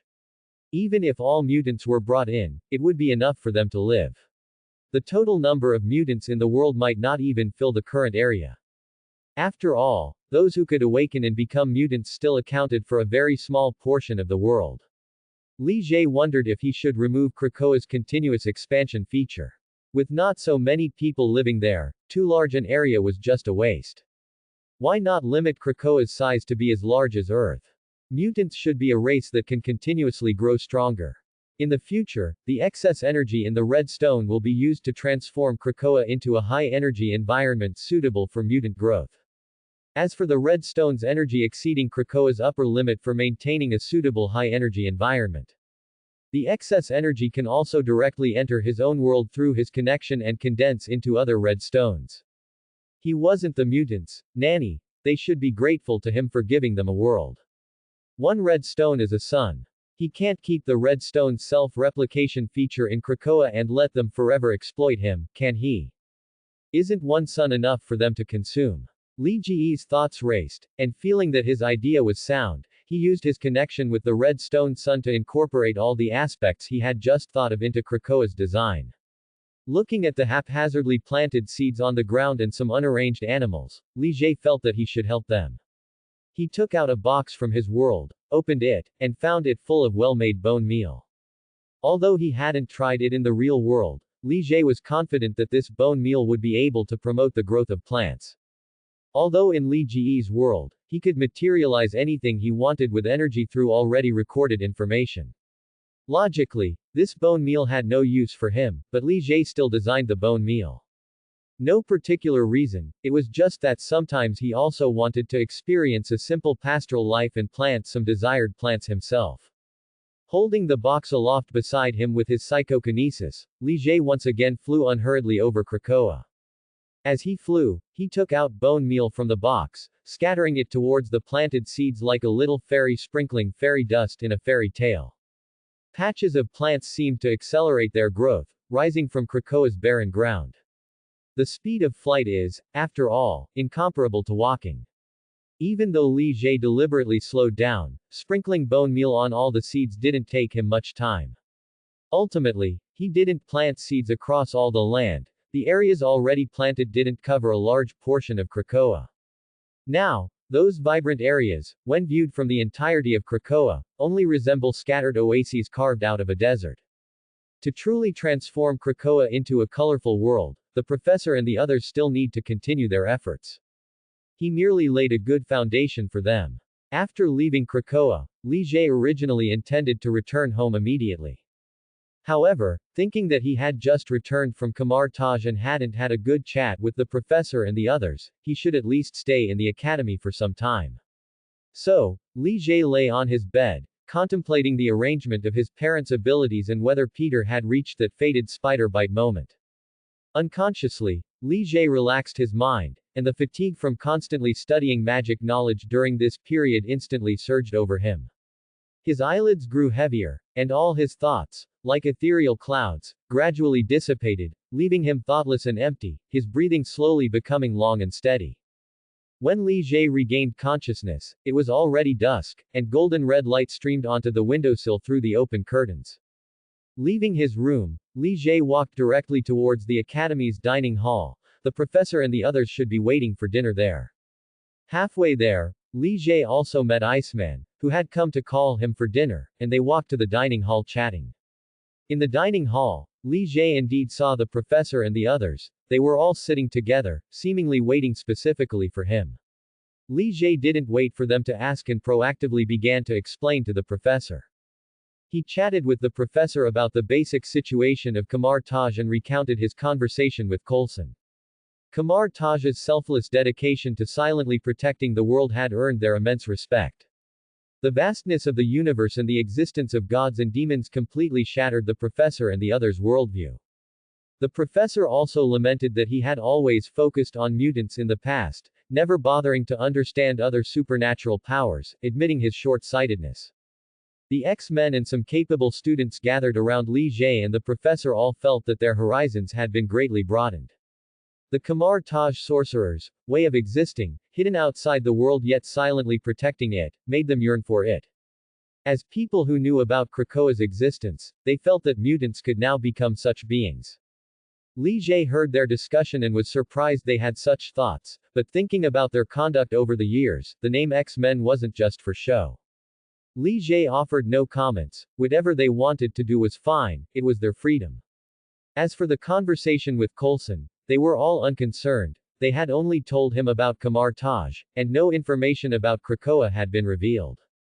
However, the professor still warned Li Jie not to casually reveal Kamar Taj's location to others. He believed that an organization protecting the world should not be disturbed by government departments. The conversation ended there. It was time to address the dinner problem. Speaking of which, there was actually another reason they were all waiting for Li Jie. The last time they visited Li Jie's world, the marvelous things within it left the X-Men who had gone there with lingering memories. Especially the foods with magical effects. That taste, beyond the real world, was unforgettable. While the X-Men were chatting, those who hadn't been there overheard this. Those who hadn't tasted it were naturally a bit disappointed. At that time, they wanted Li Jie to take them into his world again to experience it, but he couldn't. Because he had just gone to Kamar Taj for advanced studies. Now that Li Jie was back, instigated by Shadowcat, they tacitly didn't prepare food, just waiting for Li Jie's arrival. By this time, the discussion was over, and they all silently placed empty plates in front of them, staring intently at Li Jie without speaking. Even the professor joined them, putting on an expectant expression. Initially, seeing their empty plates, Li Jie was a bit puzzled as to why there was no food. However, upon seeing their expressions, especially the X-Men's pointed gazes, Li Jie suddenly understood their intention. This way of asking for food seemed a bit childish, yet it gave Li Jie a sense of familiarity. He looked at them speechlessly, but his movements were swift. He waved his hand and retrieved a storage box, 1/2 meter high and 1 meter wide, from his world, containing various foods from Li Jie's world. Feel free to take whatever food you want from this box. I don't need the box back, you can use it to store things later. Li Jie placed the box directly on the dining table, opened it, and inside were neatly arranged grids, with various foods, shrunken to fit the corresponding grid size, suspended within. Li Jie had a fixation on integers, so he designed 50 grids in the box. Each grid could store 100 identical items not exceeding 1 cubic meter in volume. He meticulously explained the box's various features to them, and ignoring their astonished gazes, he helped himself to a piece of roasted beef and began to eat. Recovering from their shock, everyone eagerly tried to take food from the box, marveling at its magic. Dinner concluded pleasantly amidst their various exclamations. Li Jie took the opportunity to tell them about his idea of going home for a trip, and they had no objections. Li Jie no longer needed their protection, he could handle any problems himself. After all this, Li Jie returned to his room, had a simple wash, and lay down on the bed. He began to ponder how to arrange his parents' abilities after he returned home tomorrow. After all, as his biological parents in this life, no matter how he arranged it, he felt it wasn't quite right. If Li Jie thought about it himself, he wouldn't know what abilities suited them, as they weren't dispensable strangers he could just deal with casually. If he let them think for themselves, they wouldn't know the strength his design abilities could achieve, and might cautiously choose abilities that didn't meet Li Jie's expected strength. However, Li Jie's future plans of causing trouble everywhere meant he would encounter many unscrupulous people. Wanting to make his parents as strong as possible to prevent them from encountering danger in the future, it was decided that the abilities given to them should be capable of handling any trouble. This made Li Jie feel tricky. Overly powerful abilities, even if he designed them, would require them to gradually master and strengthen, while weaker abilities were quicker to master and strengthen but wouldn't reach the desired intensity. Li Jie thought, and suddenly remembered his divine personality. He instantly felt enlightened. He already had a solution. After figuring out how to arrange things for his parents, Li Jie had a wonderful night's sleep. The next morning, Li Jie woke up full of energy, ready for a new day. He didn't go home directly. After all, his parents still had work to do, and he didn't want to disturb them so early in the morning. However, Li Jie was also considering whether to tell them to stop working. He could easily achieve financial freedom now, so there was no need for them to waste their time. He could have a good talk with them when he went back. Getting stronger was what they should spend their time on in the future, or perhaps they could travel around and enjoy life. Li Jie found the professor and told him about his plan to go home tonight. After that, Li Jie wandered around the academy, not interacting with the mutant students, but silently scanning and recording their ability information. Before this, the abilities of the professor and the X-Men had already been unknowingly scanned and recorded by Li Jie. Of course, the professor and Phoenix might have sensed Li Jie's actions, but neither of them said anything. Perhaps they just thought Li Jie was curious about other people's abilities, which was why he was observing everywhere. So, was that really the truth? Of course not. Since he had already decided to create a power acquisition method that aligned with the characteristics of this world, Li Jie naturally had to do some preparatory work. Although he could design any ability himself, he couldn't design one specifically for each person who wanted power. Unless Li Jie was willing to specifically design for certain individuals. Therefore, Li Jie needed enough ability materials to mass-produce abilities later and establish an ability warehouse. Li Jie already had some ideas for how to spread abilities, so those who wanted power could strive for it themselves. Striving for it themselves was essential, especially since Li Jie had made the acquisition method available. If they still didn't dare to try, Li Jie wouldn't force power upon them. Only those who dared to strive and fight for it were qualified to receive the power Li Jie disseminated. Li Jie hadn't designed a method for ability upgrades yet, but if someone was dissatisfied with the ability they received, then the existence of this ability library became even more necessary. With so many abilities, there were always some that could complement each other, making 1 plus 1 greater than 2. Li Jie wouldn't stop them from acquiring more abilities themselves. As long as they could control them. Only in this way would all those who gained power continuously experiment, and there wouldn't be completely identical power compositions, allowing for a certain sense of blooming in 100 flowers. It's just that there are too few mutants in the academy, and some abilities are really limited in their use. Li Jie was already considering recording the abilities of all transcendent beings he encountered in the future. After all, shared joy is double joy. He believed they wouldn't mind him creating some replicas for them. However, since this was an uncertain way of collecting abilities, Li Jie decided that he also needed to design some abilities himself to gradually fill his ability library.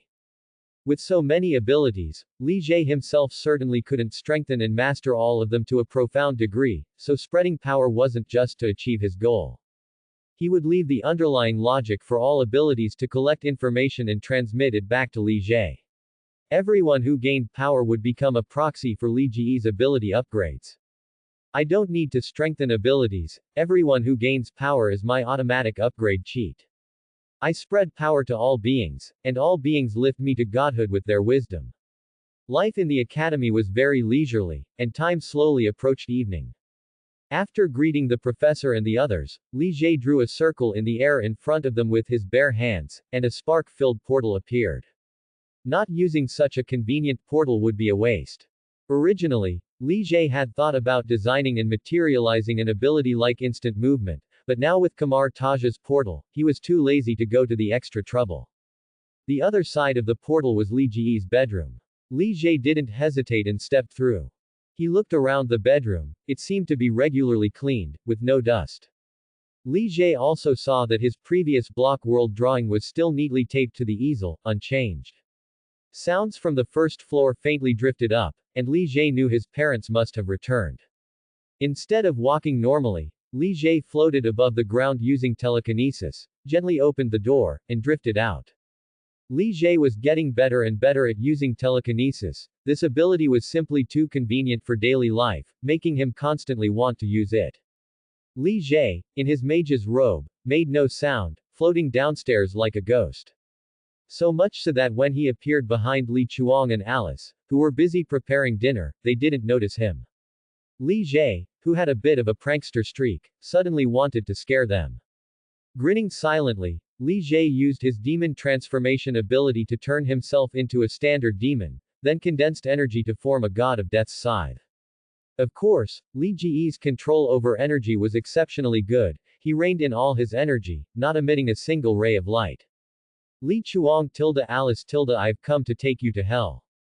He deliberately made his voice hoarse and slow, using telekinesis as a loudspeaker to spread the sound in all directions. What the hell is that? The unprepared couple were startled by the sudden voice, as if spirits from the underworld were surrounding them, gently summoning them. They looked around and saw the figure floating in midair.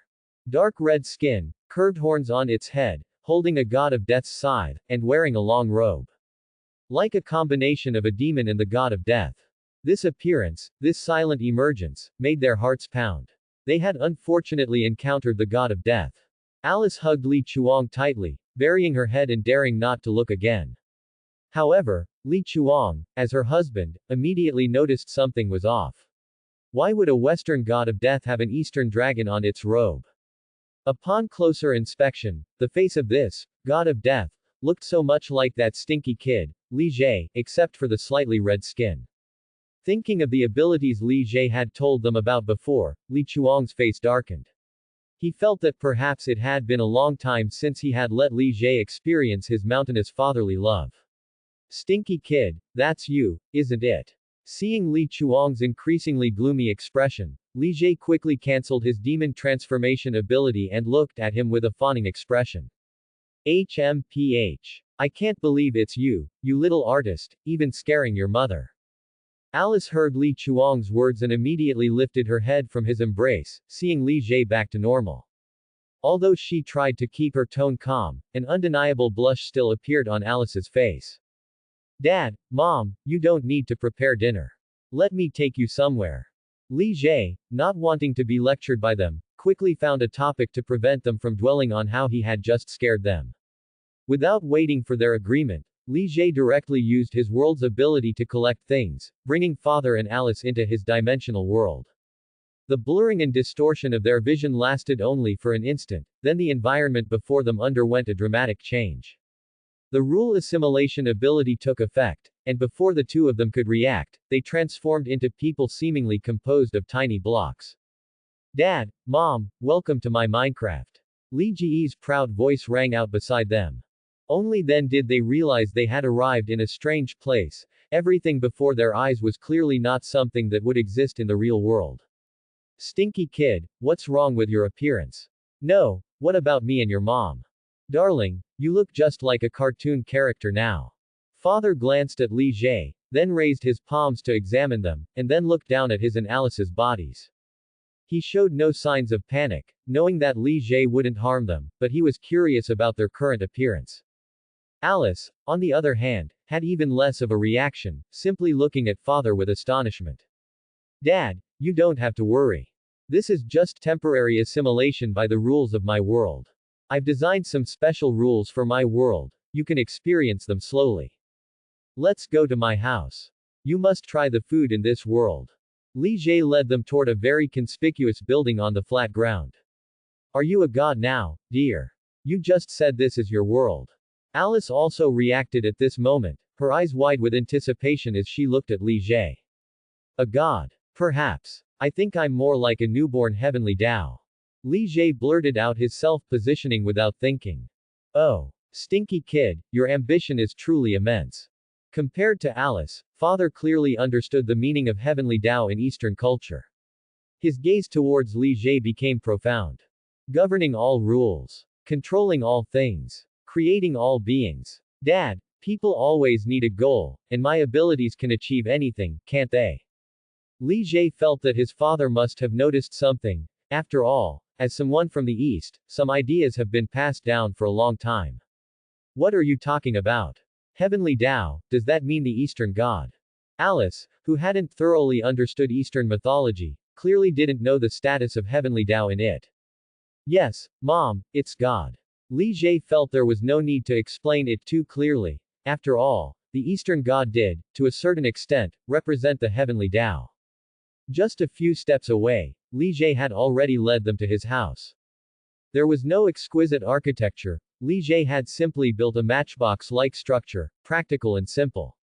A simple wooden roof and wool floor, glass walls, lights hung in all four corners, and a wooden door in front of them. They could clearly see the layout inside through the glass walls.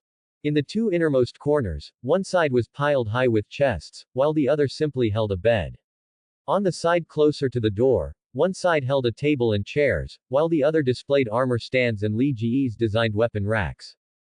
Upon entering, Father's gaze was immediately drawn to the armor and weapons. There was no denying their immense appeal to men. Li Jie didn't let father continue staring at those things. He took one in each hand, bringing him and Alice to the table and seating them. Next to the table was a chest Li Jie specifically used to store food. Li Jie directly opened the chest and introduced them to the chest and the food inside. The two, already incredibly curious about the items here, temporarily set aside other thoughts, continuously taking various foods out of the chest and putting them back in. Only at Li Jie's urging did they reluctantly stop, each picking out the food they wanted. They naturally praised these foods, but this was not Li Jie's main purpose for bringing them here. Ahem. Li Jie cleared his throat, fixing his gaze on father's face. Alice was still trying to figure out which kind of meat tasted better, but father was different. He seemed to have been waiting for Li Jie to reveal some news he wanted to know. He had already sensed it when Li Jie made a move. His grip on the knife and fork was like holding a stick, indicating his inner turmoil. Dad, Mom, I now have enough energy. As you've seen, I created this world, and it is my energy storage space. Dad, I've thought about it carefully, and I still don't know what kind of ability would be worthy of you too. Father wasn't surprised when he heard about sufficient energy. After all, even if it was small, creating a world required an immense amount of energy. However, Li Jie saying he hadn't thought of an ability worthy of him and his wife made him feel strange. Couldn't he just design some powerful abilities casually? Darling, you must have a good idea, right? Alice was not slow to react either. Li Jie was clearly preparing to design abilities for them, and she believed her child would not disappoint her. Father, who had been about to ask, also reacted at this moment. There was no such thing as, not worthy, meaning Li Jie had an even better idea. Li Jie took the opportunity to tell them that the abilities he designed required them to strengthen, control, and develop themselves.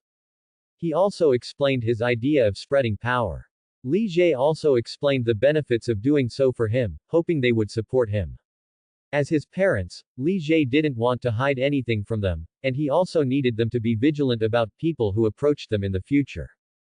Although it was almost impossible for those people to harm them, being exploited by them would still be very unpleasant. Even father, who had already anticipated something, was astonished by Li Jie's idea, and Alice kept muttering about God and deities. Dad, Mom, this is the most suitable thing I've thought of for you, divinity. Your divinities are connected to mine, and you can use all the abilities in my ability library. However, if you want your abilities to be powerful enough, you still need to develop and combine them yourselves. There is also a world seed inside, which you will need to transform into whatever you desire once you understand the rules sufficiently. Li Jie raised his hands, each holding a transparent sphere the size of a dragon's eye. Inside each sphere, a glowing blue cube floated, and within the cube was a red block. The spheres in Li Jie's hands actually looked very ordinary, almost like colored glass marbles, except for the glowing cube inside. However, father and Alice stared intently at them as if they had just seen priceless treasures. Although they had tried their best to imagine the extent of Li Jie's abilities, the current situation still exceeded their expectations. What did Li Jie just say? Divinity. They didn't think Li Jie would exaggerate. As his parents, they knew his character better than anyone. Dad, Mom, don't be too surprised. Although the divinities I designed possess all the abilities a divinity should have, they are just basic slates. If you want to become strong, you still need to master various abilities and rules yourselves. Seeing the look on his parents' faces, Li Jie thought they didn't believe he could design a divinity, so he offered them an explanation. Even though Li Jie said this, a divinity is a divinity. Father and Alice wouldn't undervalue it just because it was a basic slate. On the contrary, the fact that it was a blank slate divinity made it even more precious. After all, an unsuitable divinity might doom the god who obtains it from progressing far, as an already formed divinity forces one to follow its path, making change difficult. For example, Loki, the adopted son of Odin, king of gods of Asgard, was originally a frost giant. A divinity related to ice and snow should have suited him, but instead, he obtained the divinity of evil and lies.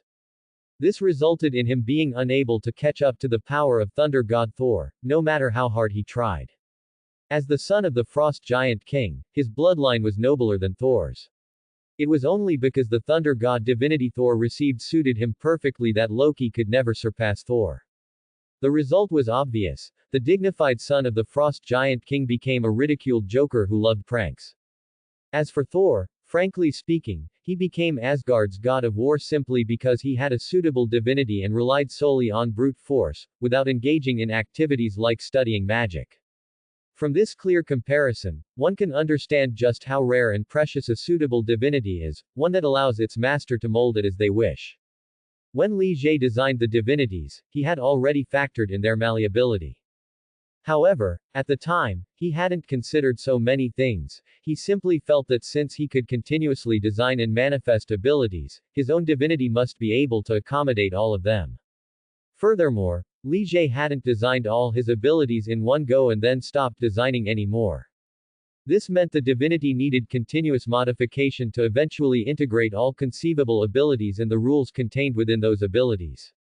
Thus, his own divinity was like a nascent heavenly Tao, capable of continuous growth and change, which coincidentally aligned with Li Jie's goal of establishing a power system and becoming the source of power. Although the divinities Li Jie gave Father and Alice could also be continuously molded, they could not reach the heavenly Tao comparable level of Li Jie's own. Because Li Jie could clearly feel that it was only by having the core ability of design and manifestation that he could easily accommodate all abilities and their inherent rules. Father and Alice could only extract rules and integrate them into their divinities by strengthening their souls and will and completely mastering their abilities. The gap between them and Li Jie was like the difference between an automatically expanding ocean and a lake that one had to personally dig out. However, despite this gap, it was still a great opportunity for Father and Alice, a step toward ascending to heaven. Even before they began molding the rules within their divinities, their ability to use all the powers in Li Jie's ability library already qualified them as superior to all other superhumans. Once they selected suitable abilities from the library, fully mastered them, and comprehended the rules within, they could begin molding their divinities. Li Jie could be said to have laid a bright path to godhood directly before Father and Alice, allowing them to walk it freely. If abilities are divine arts and techniques, then rules are the Tao, and divinity is the Tao fruit. Having the divinity given by Li Jie was equivalent to becoming a false god possessing the Tao fruit, but lacking the Tao. Father and Alice now only needed to select divine arts and techniques, master and learn them, extract the Tao from them, and finally enrich the Tao fruit, and a true god would be born. To ensure they remembered all the information regarding the divinities and the abilities completely, Li Jie retrieved the information transfer ability he had designed earlier when contemplating ability dissemination. Dad, Mom, explaining how to use the divinity and the information about the abilities in my library is a bit troublesome. As he spoke, Li Jie's eyes began to glow golden. Now, look into my eyes. I'll use my ability to transfer the information directly to you. The two, who had been leaning in to observe the divinities, immediately looked into Li Jie's golden eyes after hearing his words. Nothing obvious happened. Father and Alice just felt as if they had suddenly remembered some things in their minds. The information about the abilities in the library, the method for extracting rules, the precautions for molding the divinity, all these details were firmly imprinted in their minds, making them unforgettable. Dad, Mom, you can start by mastering these 3 abilities I designed: energy absorption, information scanning and recording, and telekinesis. Energy absorption can strengthen your soul and physique, and it's also the best defensive and offensive ability. The information scanning and recording ability can help you discern everything, learn knowledge, and master rules. And telekinesis, that's a universal ability. It can defend, attack, and control. Most importantly, it lets you fly. While Father and Alice were digesting the information, Li Jie recommended these 3 abilities he had designed to them. Thinking carefully, these abilities essentially solved all the problems required for achieving godhood. But for now, you should first integrate the divinities into your souls. Li Jie extended his hands toward them, gesturing. Father and Alice, who had just understood all the information transmitted by Li Jie, felt involuntarily complicated emotions as they looked at the 2 divinities. The answer Li Jie provided truly exceeded their expectations. Becoming gods. They didn't dare to even think about it. Previously, they had only thought Li Jie would design an incredibly powerful ability for each of them. Under Li Jie's repeated urging, Father and Alice exchanged a smile and solemnly picked up one divinity each. Following the method learned from the transmitted information, they pressed the divinities directly onto their foreheads. The divinities transformed from solid to virtual, slowly merging into their foreheads. Both stood motionless, staring blankly at Li Jie. Li Jie wasn't surprised by their appearance. After all, unlike him, they couldn't fully control the designed divinities. As ordinary people, they required a process for their souls to integrate with the divinity. Just as when he opened up his dimensional world, they would also undergo a process of mastering the divinity within the divinity space. Li Jie felt this process could be called divinity transformation. Seeing Father and Alice sitting motionless like puppets, Li Jie couldn't just let them remain that way. They do not possess the same level of control he does, and likely need a period of stillness, or rather, sleep. Activating his psychokinesis, he pulled out 2 new beds from the storage box and placed them side by side with his own bed. Li Jie gently controlled Father and Alice, floating them onto the 2 beds, closing their eyes so they could properly integrate the divinity. Since there was nothing else to do, Li Jie simply floated over and landed on his own bed. Activating the rule of bed, Li Jie immediately fell into a deep sleep. Under the activation of the miraculous rule of bed, when Li Jie regained consciousness from his slumber, it felt as though he had just closed his eyes and immediately opened them again.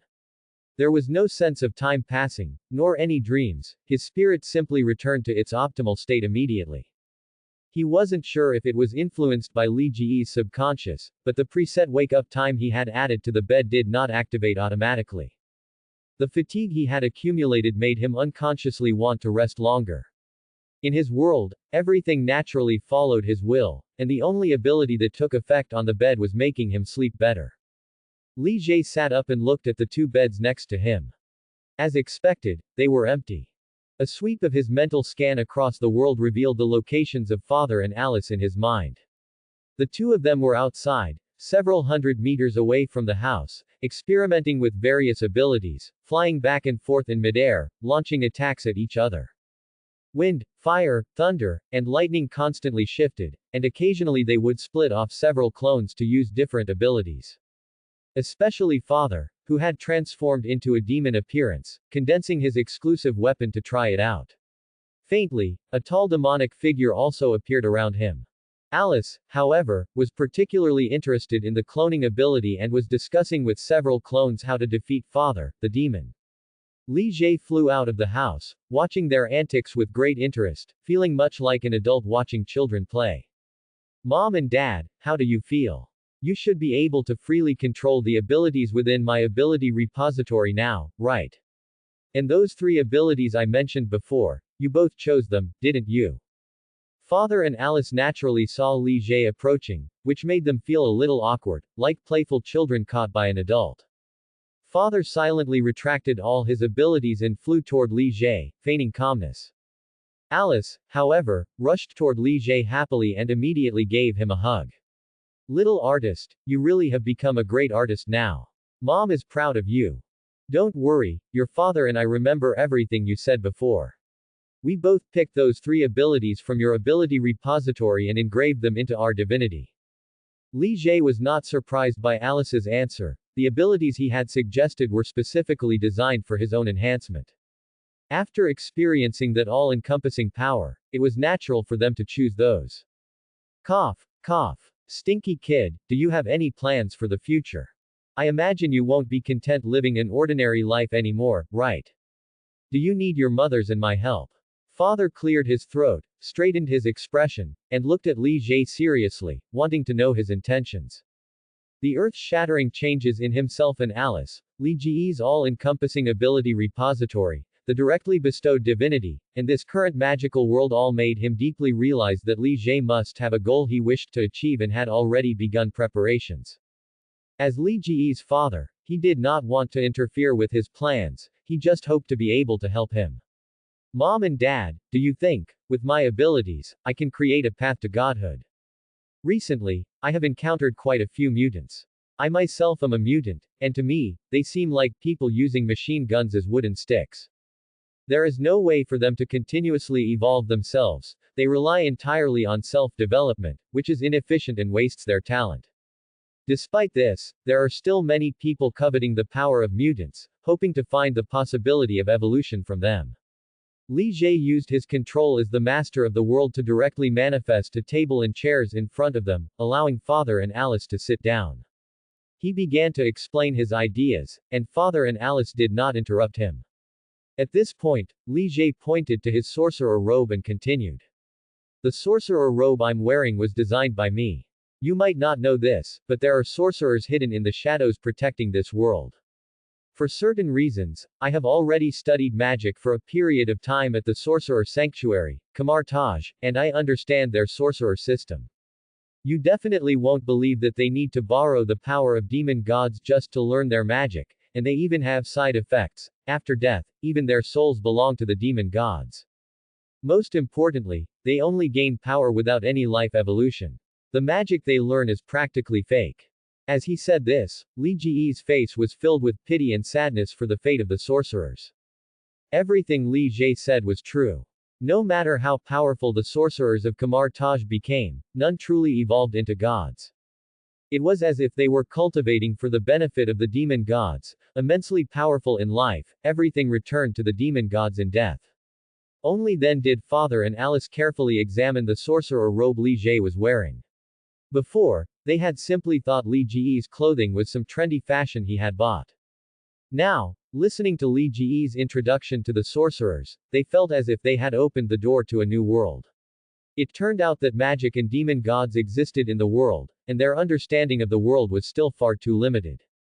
Although the existence of powerful mutants had never been a secret, people mostly regarded them as human mutations. But the existence of magic and demon gods was different, these were things that truly belonged in myths and legends. Now that Li Jie told them these were real, they were stunned for quite some time.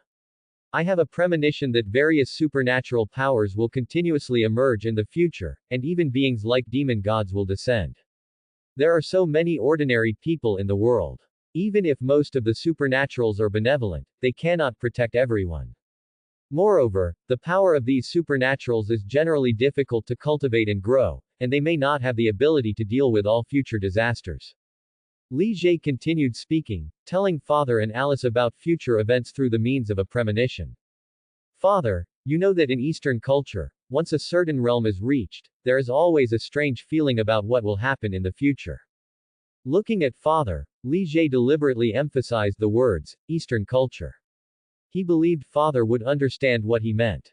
Sure enough, Father, who had looked puzzled moments ago, suddenly had a look of complete realization.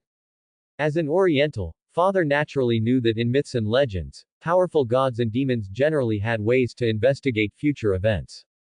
Even if they couldn't investigate, they would have passive feelings brought about by high cultivation realms, such as sudden impulse. Since Li Jie could even create a divinity, he certainly had the ability and qualification to investigate the future. Therefore, it was truly possible that, as Li Jie said, many extraordinary beings, or even existences like demon gods, would appear in the future. Alice watched the father and son playing charades, her face full of confusion. Father saw her confusion and immediately gave her a thorough explanation of the abilities of powerful gods and demons in Eastern mythology. As Father explained, Alice finally understood what they had been talking about. Then she said with an annoyed expression, if I had known, I should have learned more about Eastern mythology with Li Jie's nickname. Haha, it's not too late for you to learn now, Mom. Li Jie didn't provoke her, otherwise he didn't know what kind of prank she might pull. So, after all that talk, stinky kid, what exactly is your idea? Just tell us directly.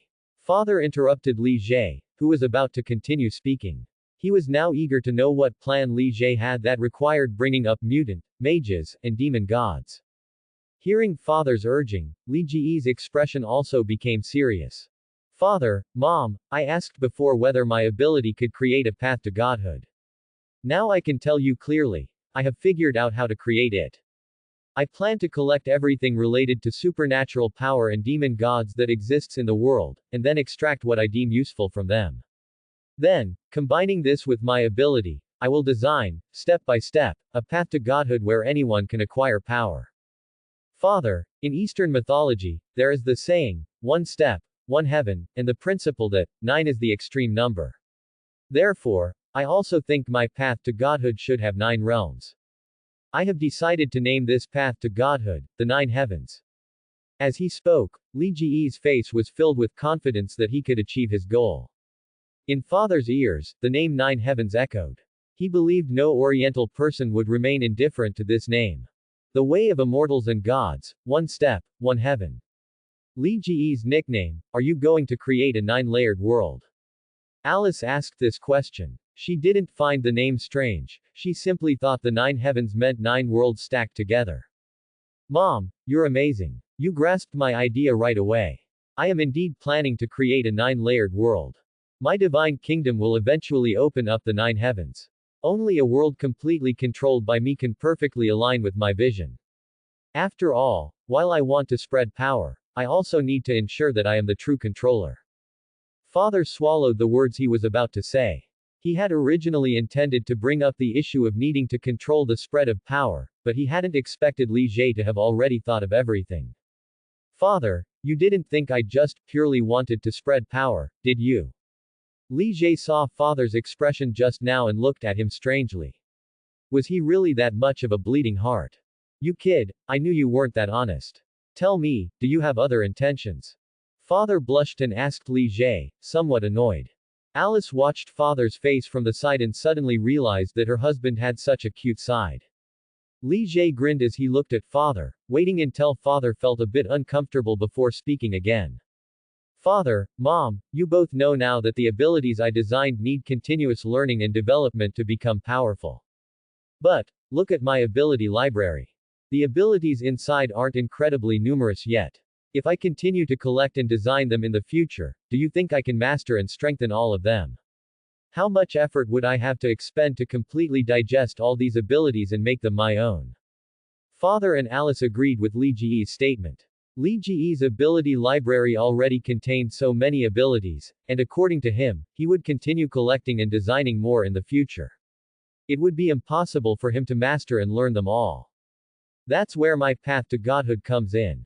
I will establish an unbreakable contract with those who gain power from me, requiring them to dedicate their wisdom and experience to me.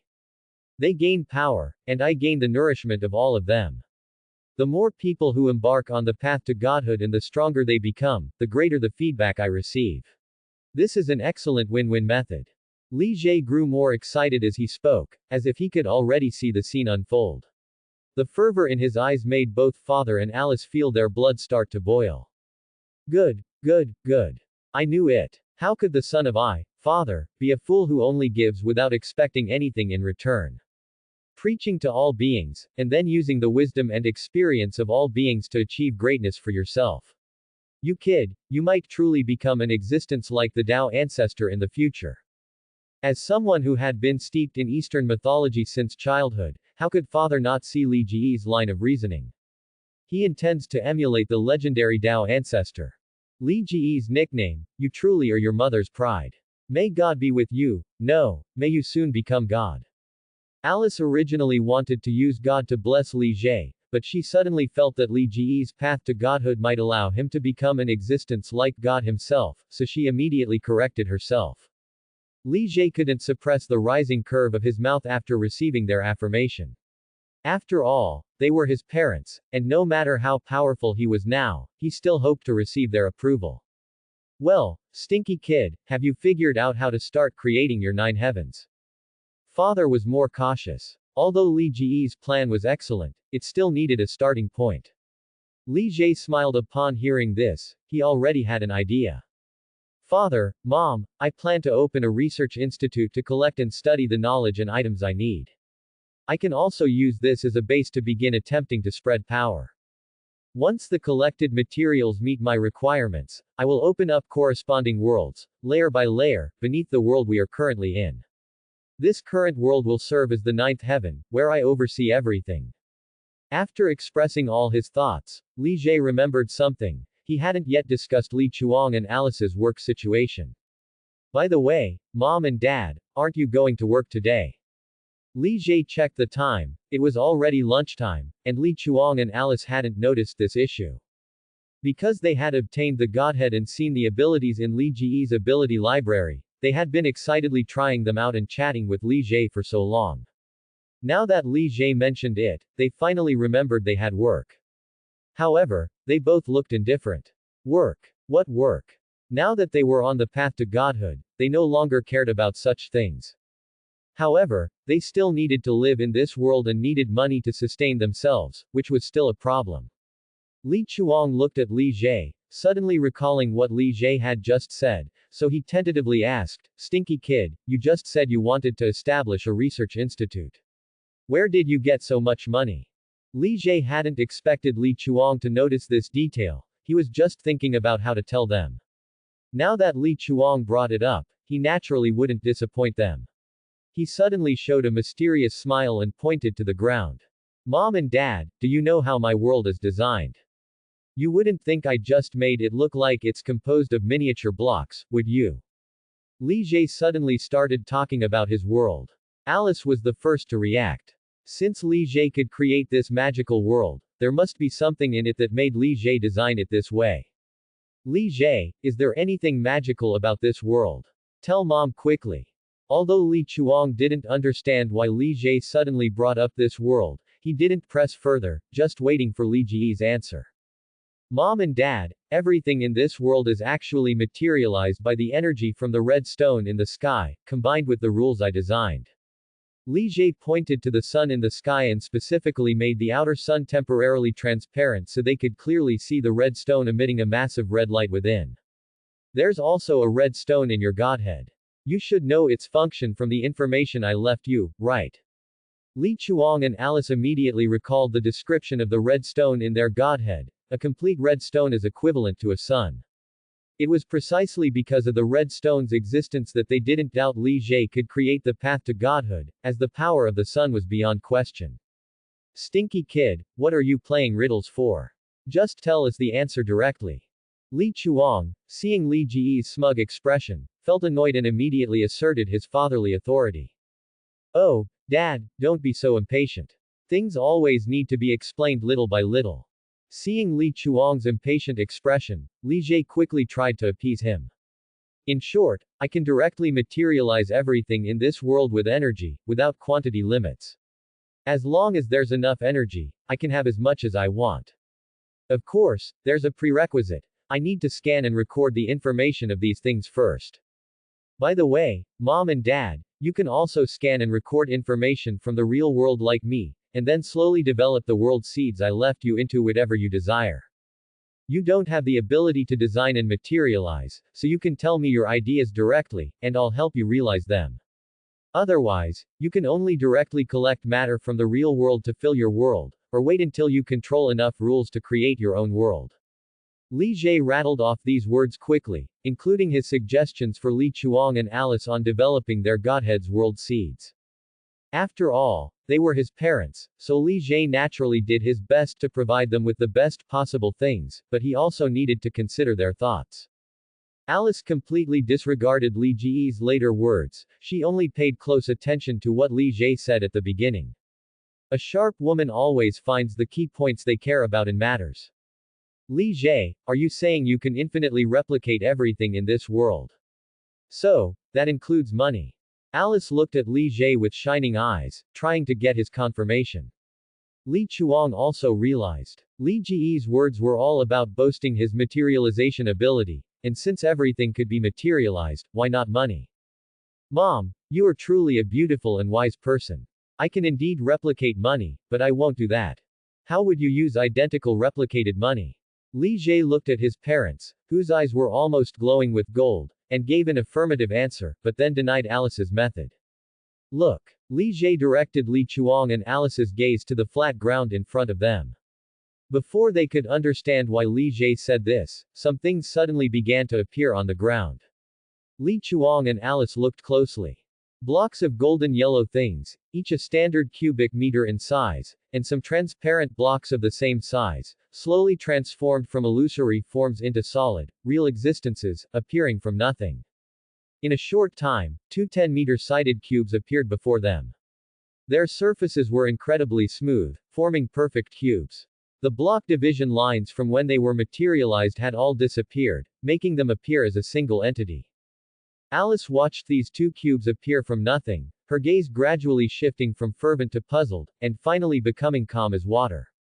Although Li Chuang tried his best to remain composed, his trembling lips betrayed him. He recognized the identity of these two cubes but dared not confirm it. Mom and Dad, look, this is gold, and this is diamond. There were also some silver and jade and other jewels, but they would take up too much space here, so I didn't materialize them. Li Jie casually introduced the identity of these two cubes, as if he were introducing a pile of common mud. Li Chuang confirmed his guess from Li Jie's introduction. Listening to Li Jie's calm tone, he suddenly felt that he was making a fuss over nothing. His son was someone who was going to learn from the Tao ancestor in mythology. What was there to be surprised about with these yellow and white objects? He should be more calm. Li Jie, why don't you help me turn the world in my godhead into one made of jewels? I suddenly feel they are very suitable for paving the ground. Alice spoke to Li Jie as if in a dream, continuing to look at the two cubes expressionlessly. Alright, these jewels used to create a world would certainly be very beautiful, perfectly suited for a beauty like you, Mom. Li Jie also seriously cooperated. Li Jie's mountains of gold and diamonds made Li Break and Alice no longer doubt where his money came from. Now what they needed to consider was how to turn these things into money that could be used in the real world. Stinky kid, you're rich now. What are your mom and I still working for? We'll go resign right away. Li Break had just calmed down when he immediately put on a domineering expression. He decided that as Li Jie's old father, he needed to help him consume some space-occupying jewels. No choice, who told him he was his father? He could only make himself and Alice suffer a little. As for going to work. What work? He never wanted to hear that word again in his life. Alice also looked at Li Break with approval, sharing the same thought. Now that their family had more money than they could ever spend, why bother going to work and earning money? It was a waste of time. Alright then, but old man, do you have any way to convert these things into cash? Li Jie was very curious. He knew his parents, they were just small leaders and managers in a parts manufacturing company. How could they convert these things into money? You don't need to worry about that. Just wait, your old father will prepare the money for your research institute as soon as possible. But these things are so big, can you make them more manageable to carry? Li Break, however, looked confident. What he was concerned about now was how to carry these things. That's simple. I'll turn them all into 1 cubic decimeter blocks, pack them directly into these boxes, and then put them in your divinity space. As Li Jie spoke, without any visible movement, the two blocks seemed to decompose, with dense dividing lines appearing on them, like countless stacked tesseracts. Then he directly materialized a few boxes in front of the blocks, gesturing to Li Break and Alice. The two, who already understood the purpose of the boxes, now had no questions. I'll just collect these things into the boxes directly, no need to trouble you two. Li Jie directly opened the boxes with his telekinesis. The blocks swarmed into the boxes like bees returning to their nest, eventually filling 4 boxes. Li Break and Alice didn't stand on ceremony, each taking 2 boxes and storing them in their divinity space. Alright, you two should have no more problems now, right? Then let's go out. I wonder if anyone will contact you. Li Jie watched their actions and thought that since he had nothing to do now, he might as well return to the real world. Darling, let's resign right away. I've wanted to travel everywhere for a long time. Now we can really enjoy life. Alice had already begun to fantasize, her face full of anticipation. Alright, you're right, darling. We should indeed start enjoying life, but before that, let's first help the stinky kid set up the research institute he wants. Li Break didn't care about Li Jie watching from the side. He directly embraced Alice and started feeding Li Jie dog food. However, it was a good thing he hadn't forgotten his son and remembered Li Jie's idea of establishing a research institute. Such matters still needed to be handled by him, the old father, as strictly speaking, Li Jie was still a student and didn't have the qualifications to establish a research institute. Although their family's power meant they no longer needed to care about these rules. However, if they didn't want to become public enemies and still wanted to live in this world, they needed to try their best to abide by some reasonable rules. This was also why Li Jie didn't directly use his abilities to establish a research institute. Although Li Jie didn't explicitly say it, Li Break and the others more or less understood Li Jie's thoughts, and of course, they had no objections. Perhaps in the future, they would change their minds and become true gods, but for now, they just wanted to enjoy the life of the wealthy. A distortion of vision, and Li Jie and the others appeared in their kitchen. Everything seemed unchanged, but the sense of power emanating from Li Break and Alice let them know that they were no longer ordinary. Mom and Dad, you two go handle work and money matters. I want to go see Peter and Harry. It's been a while since I've met them, so I'll go play with them. Li Jie looked at the two still being affectionate and couldn't stand it anymore. Since he was back, he might as well go play with his friends. Go, come back early tonight. Li Jie, they were looking for you a few days ago, so go find them. Li Break and Alice didn't find anything wrong with Li Jie's current behavior of running around and not attending school. After all, they had also engraved the scan record ability into their divinity with Li Jie's suggestion. If it weren't for the need for strong mental power, they felt they could directly scan the entire world. With that, what knowledge couldn't be learned? Li Jie didn't disturb their affection anymore and practically floated out of the house. Of course, he did indeed float to the door. Once outside, Li Jie stopped using telekinesis to float. He wasn't ready to appear before people yet, so he tried to avoid exposing his extraordinary abilities. Taking his human-powered vehicle from the garage, Li Jie slowly made his way to Midtown High. At this time, it was just in time for lunch. Li Jie pondered in his mind about Peter and Harry. They should be approaching the time when they would become the little spider and the green goblin. He should get involved and change Peter's destined, dead uncle, beginning in his future, poor guy, fate, as well as Harry's misfortune brought by his family's genetic illness. As their friend, he should change their destinies, and incidentally, find two assistants and create experimental subjects for the path to godhood. He was a person who feared trouble, so he could let them help him solve problems in the future. As for experimental subjects, he believed they would never object once they knew his plan. The journey wasn't very far, and Li Jie didn't spend much time arriving at the school. With a beautiful tail whip drift, he parked his vehicle in a parking space and walked directly towards the cafeteria. Some students who saw him would greet him, as he hadn't left here long ago. Glancing over all the students who were eating, Li Jie immediately saw Peter and Gwen sitting together. Next to them were Harry and someone he wasn't very familiar with, Mary Jane. Thanks for watching.